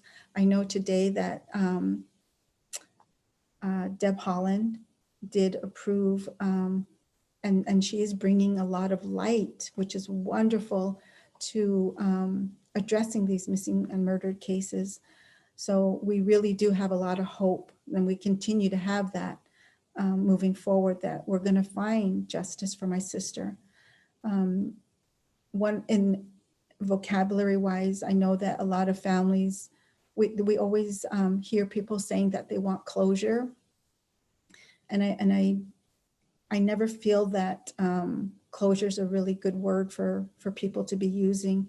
I always say that we want justice and we want resolution for our missing and murdered, because it's never going to be closed. There's never going to be a moment in time when our family members are going to be forgotten, or they're going to be, there's never like a door. I see closure as a door, and I don't ever feel that that's going to happen for us. So if we can resolve these cases, if we can resolve what's happened to our missing and murdered, and bring justice for them, I believe that one day we'll have that for my sister as well. So thank you, ladies, for putting in the work and working so hard and diligently on behalf of murdered and missing people like my sister. Yeah.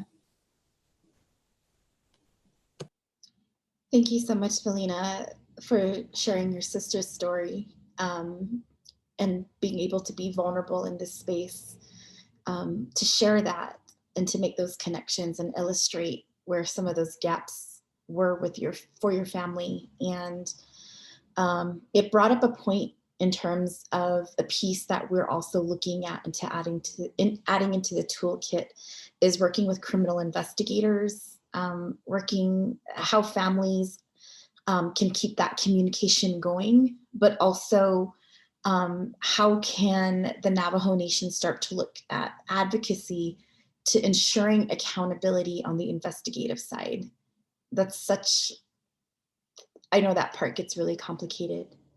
So thank you so much for your response. And that's a piece of the toolkit that we hope to add as well, is the criminal investigations part of it, if it does start to look like it's going to be long-term. And that we actually talked about that last Tuesday. So thank you so much for your perspective. Really appreciate you joining our team too as well. The more family and community members we have, I feel like the stronger we get. So really appreciate that. Absolutely, thank you. Mm-hmm. And with that, we did have one more question, but I do see that we were hitting 6 o'clock.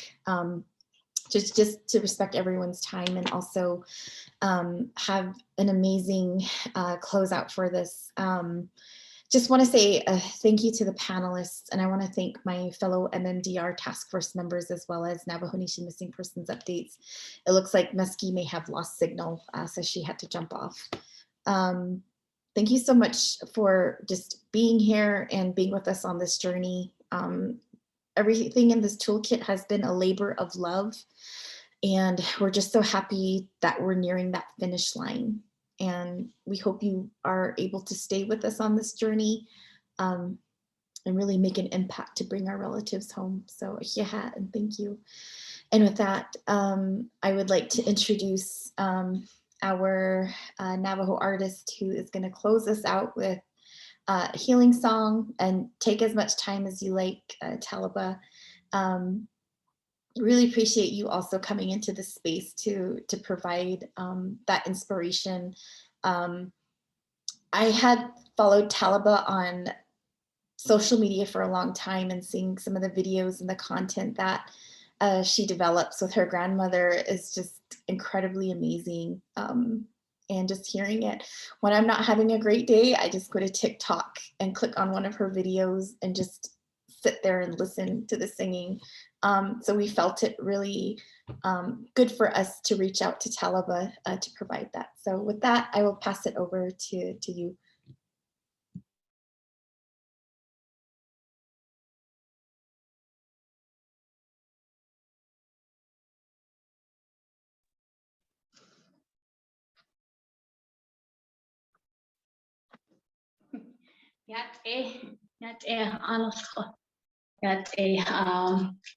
She Talaba begay ancient Adu Adona and Shiniki Ashi Nshno Adu Kia Ani Ebashin Adu Nakaidine Dashinal Touchy near Dashache Aro anat ani nasda nasha. De bekish hocheliede shial a.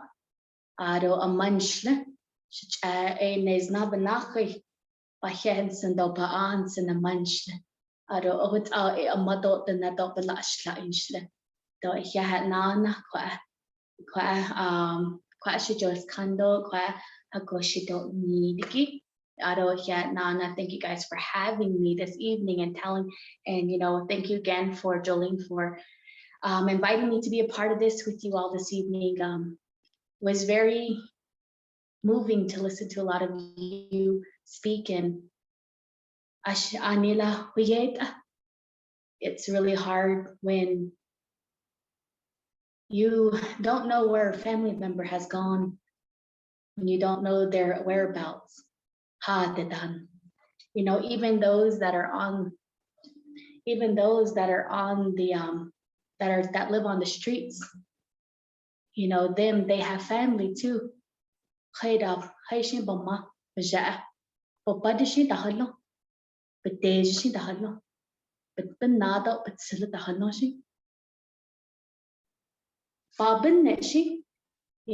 worry about them. So, even when they go missing, it's kind of a big thing too. So it's something that really plays a big role in this. But we were always taught that. Growing up, that's how it was for me. So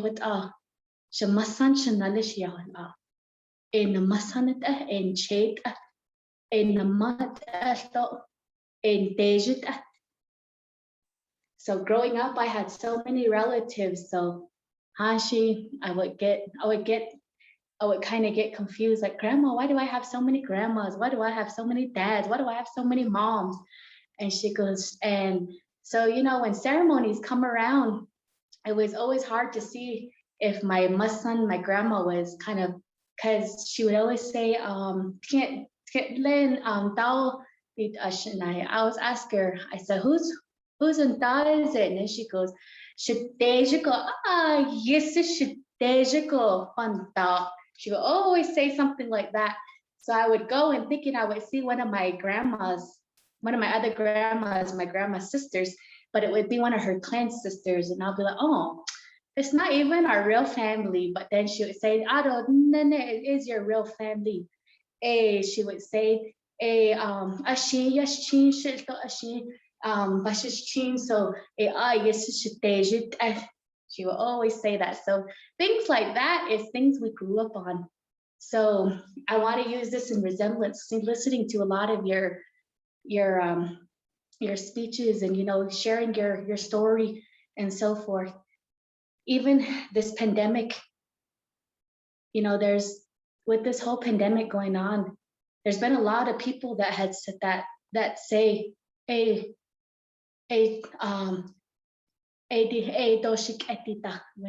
when you don't wear a mask, they go by what they want. They just worry about themselves. Oh, actually, think about yourself, think about your family, worry about your family. But as Diné, we're raised to worry about everybody. We're raised to help everybody. We're raised to be there for everybody. It's just what's in us. So, when you see people out there, when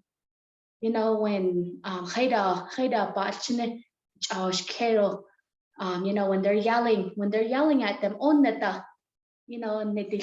it bothers you. Like when someone's not respecting their elders, it bothers you. That's how it is for me. So during this pandemic, when nobody wears their mask and they say, oh, it's none of your business, just worry about your family, worry about you.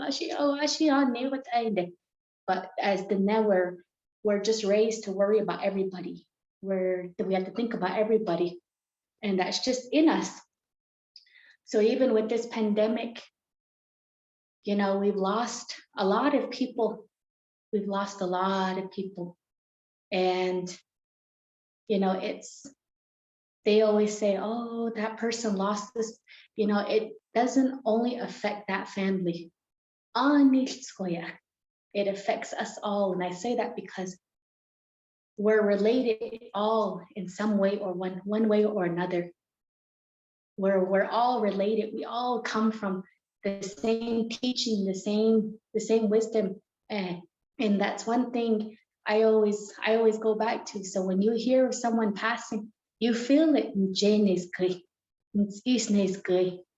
And you hashita, you kind of it affects you, and hashita you that your day is kind of a little bit different. And that's just how it is with this missing murdered our Diné relatives. You know, there's not a lot of light on this subject.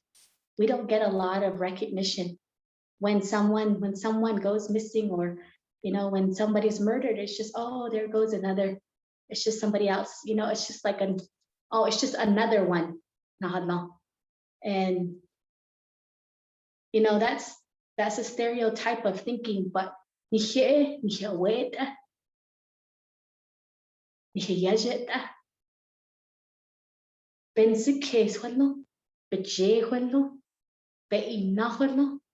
know, all those things function with this.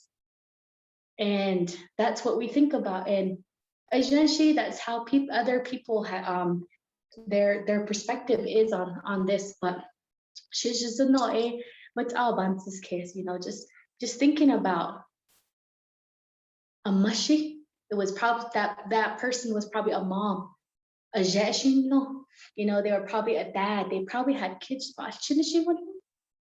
So keshi wano, another keshi wano, but mushy wano, but jashi wano, you know, those teachings. And I can just imagine as a parent, you know, when you don't know where your child is, it's really hard. You don't sleep, you lose sleep over it. You know, I think that's all of, you know, they put up cedar every night. Even though as old as we get, our parents pray for us. You know, they still worry about us. You know, it's something that's instilled in us. And I think that's something that a lot of non-natives don't understand, is our unity and how we practice family, how we move as a whole tribe, and how we do kinship, how we greet. And that's one thing that's missing. But I wanted to share this song. It's a family song.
Dinana e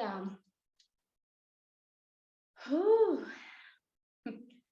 You know, my grandma always said that if you can't help financially, if you can't help with things, always help with singing, with songs. With and she always said songs are healing. Hey, you know, they're going through something. They need to hear these songs. So that's one thing that we were taught growing up. So these are for all of our missing, murdered Indigenous, and also our Diné relatives, for those that didn't return home. Yana hiyo, yana hiyo, we miss you way on the hey nay. We miss you way on the hey nay. Yana hiyo, yana hiyo, we miss you way on the hey nay. We miss you way on the hey nay. Yana hiyo, yana hiyo, we miss you way on the hey nay. We miss you way on the hey nay. Yana hiyo, yana hiyo, we miss you way on the hey nay. We miss you way on the hey nay.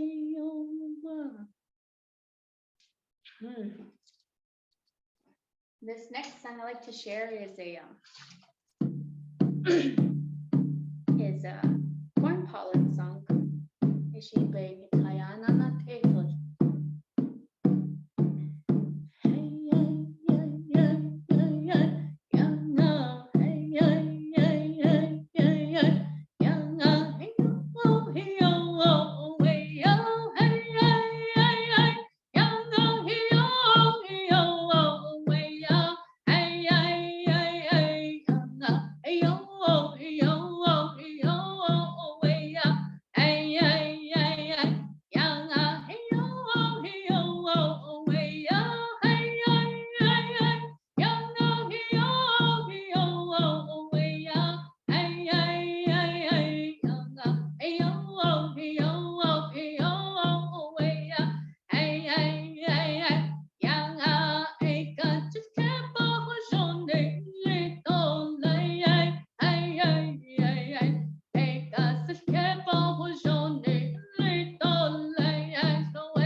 Share is a song I composed not too long ago. I think back in 2019. I want to say it's still new because I really didn't do a lot of stuff in 2020. So I want to say it's still kind of new, but wanted to share this with you all. because this has a lot of significance to not only us as Diné. You know, in the song, it explains how with our mom's love, we continue to walk forward with our father's teachings, with our grandmother's songs, with our paternal grandparents, with their prayers. We continue on and, you know, walk in beauty.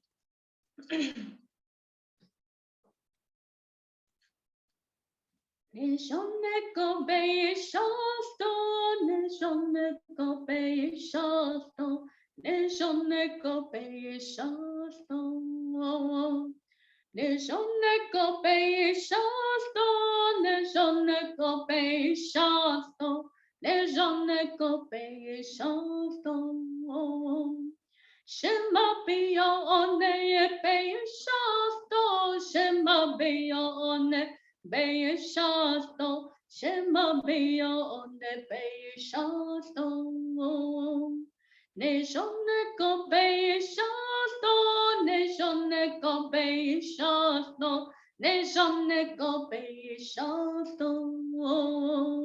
Shije benanetken be shasto, shije benanetken be shasto, shije benanetken be shasto.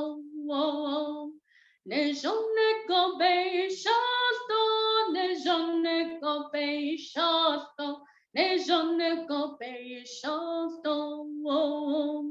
Shema sanne bein be shasto, shema sanne bein be shasto, shema sanne bein be shasto. Neshoneko be shasto, neshoneko be shasto, neshoneko be shasto. Shenale besote zen be shasto, shenale besote zen be shasto, shenale besote zen be shasto. Neshoneko be shasto, neshoneko be shasto, neshoneko be shasto. Katetina tkein bekek shasto, katetina tkein bekek shasto, katetina tkein bekek shasto. Neshoneko be shasto, neshoneko be shasto, neshoneko be shasto.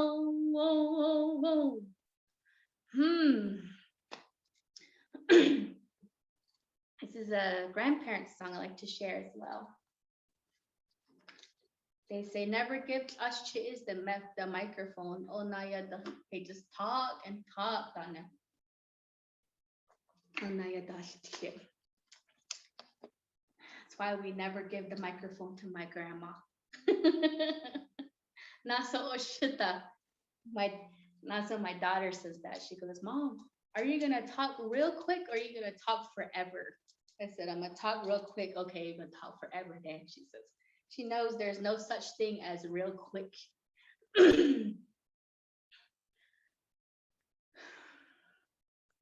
Shema Sunday besotezen, Shche Sunday besotezen, Shandale Sunday besotezen, Hey Anna, hey nay, deep in the Ben Nashni, hey Anna, hey Naoem. Alle hayot kaste hey Anna, hey nay. Kate dinne nata jiste hey Anna, hey nay. Kutene che washoto hey Anna, hey nay. Shachene yat ego tahinato hey Anna, hey nay. Shabata alyato lendinane deep in the hey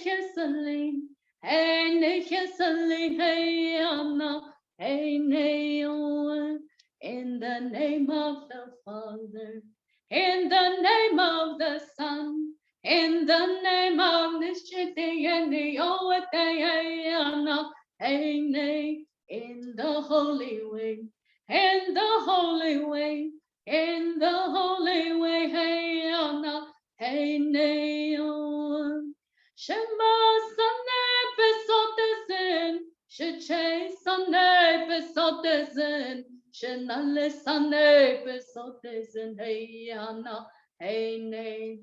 Deep in the pain, tapen nashni, hey Anna, hey Neon. Alle hayos kaste, hey Anna, hey Ne. Kate dine nata jiste, hey Anna, hey Ne. Kudeniche hojoto, hey Anna, hey Ne. Sha'acheneyat ekotahinato weyana hey name Shabata anyatole jenenen deep in the and a hissily hey Anna hey Naomi. All right, this last song I like to conclude with is a horse song, you know, in our traditional way. You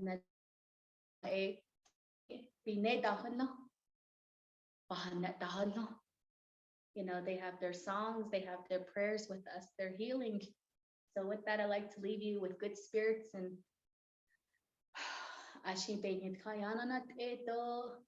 Benan hit zil dole. Aron his citizen don he benana to.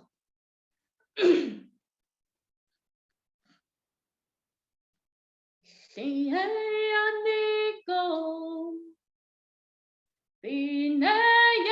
Nico. Ne jonne ko ne la hey o anayana hey ne. Ne jonne ko anila hey o anayana hey ne.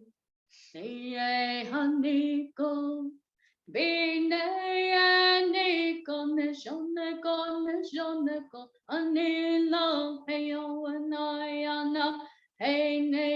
Ne jonne ko anila hey o anayana hey ne o.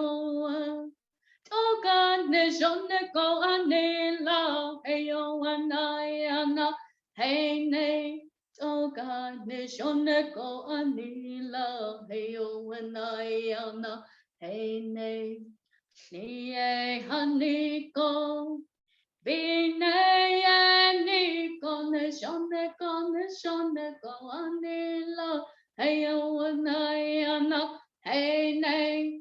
Ne jonne ko anila hey o anayana hey ne yo.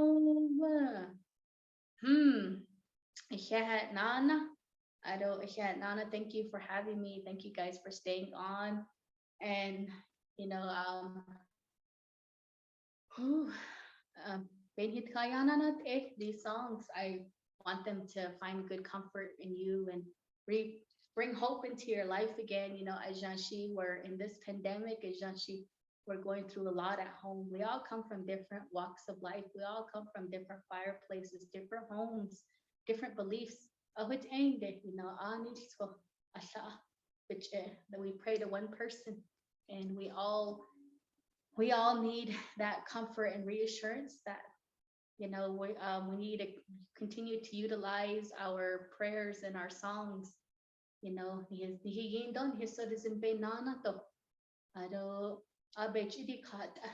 know, this pandemic that we face. But I like to say thank you again.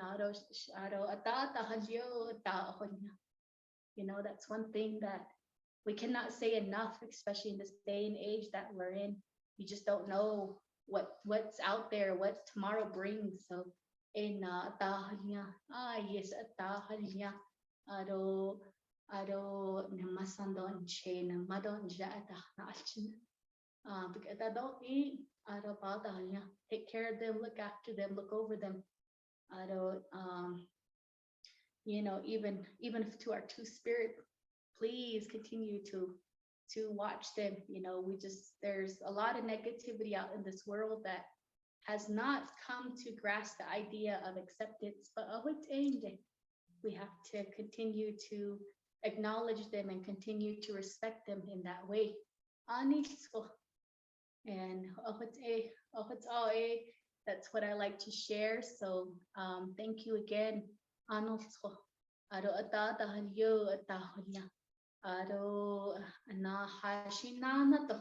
We'll be able to shake hands and greet one another and greet each other again.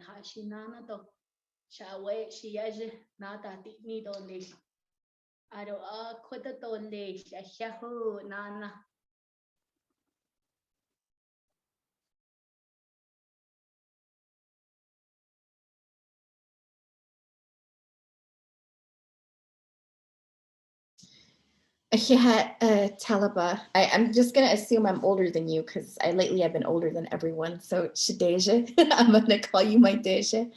Really appreciate you taking the time and really sharing your amazing, kind, healing words and songs. And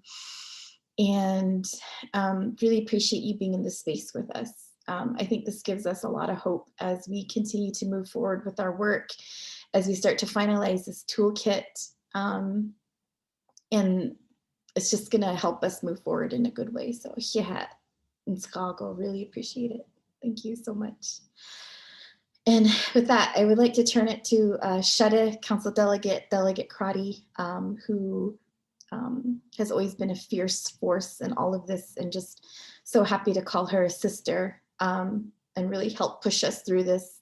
And her and I were kind of texting back and forth, and we were talking about like when we first started this, like where we're at now, and we can't believe it. We're like, oh my God, we're here. Like, I started out as this legislative staffer 6 or 7 years ago, and Shada and I crossed paths, and we had the same passion.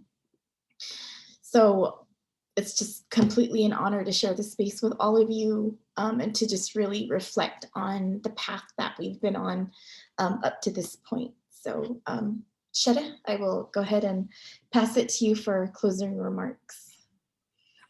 Oh yeah, thank you, Shadeja. I know it's been, we have to take time and reflect on who we've lost and all of those searches that we've come together and continue to look for. So I appreciate that, Talaba Shadeja, for those powerful words. And we need the strength of the horse and the wisdom and the endurance to bring our people home. So yeah, I just want to close by thanking Board President Salasta Sunshine for being on the call. She's with the the New Mexico Indigenous Women's Resource Center. They've also partnered with MMDR. And so what we're doing is we're bringing all of our grassroots efforts. They were able to get their nonprofit status. And so I know they're going to be doing amazing work in complementing how we can provide justice to our families. And I wanted to thank Dr. Jennifer Dennett-Dell for being on the call. She's a commissioner with the Navajo Nation Human Rights Commission, and they are currently receiving and you can, we'll provide that information where families can make official complaints against border towns, state police, or our federal partners when it comes to an issue and the challenges when reporting a missing loved one. And they are using our Navajo Lifeway to assure and to demand that these other agencies work with the families and that our kinship structure should be respected. So I think in terms of as we create this energy and this strength and this healing, April is Sexual Assault Awareness Month. And so a lot of us will be busy with a lot of activities. And so we're gonna have some downtime with MMDR as we regroup and come together and just give ourselves some time to heal. So thank you all for being on the panel. Everybody who played a part in the toolkit, the families that continue to stay with us. It's a long, challenging road. And for those who are interested in joining our team, there's always an open invitation. If you have a network, or if you have interns, or if you can devote some time, we're always looking for individuals who are victim-centered, trauma-informed, and And we definitely will always have the anti protection, and we don't deal with riffraff. So come correct. And so I just want to appreciate everybody on the call, and take care of yourself as we transition and we're in spring. Use this time to plant the seeds, to nourish yourself. Food is medicine. Stay connected with your families, and always protect our children. Make sure that you let them know that you love them, and our elders who have just been the anchor in our communities. This is a precious time for them, so continue to honor them. Thank you for the team, and I appreciate the closing comments. And so be well, and we will talk soon in a very good, positive way. Hagone. Thank you all for coming. Eat good, drink water, go outside, touch the ground, deep breaths, and we'll see you all.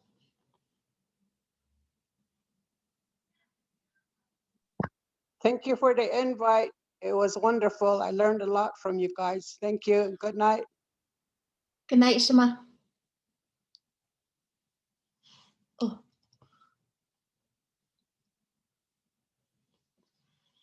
Whew. Okay. We'll just wait for folks to jump off. Hannah, I think it's just me and you. Me, you, and Tammy. Is that you, Tammy? Am I thinking it's you? Maybe it's not, but it's not like we have top secret information. Yeah, we're gonna go over the secret plans. Right. By the way, sorry I turned off my camera. The dogs were like all over the place. And then the cat went missing and was like crying. So I had to Oh. go look for her. She just closed herself into a room. Oh. And then, yeah, and then my roommate came home and was back and forth. And I was like, ah. Oh my goodness. I hear that. But thank you for the support tonight, Hannah. I think the only thing I would recommend for us, oh, let me turn off the recording.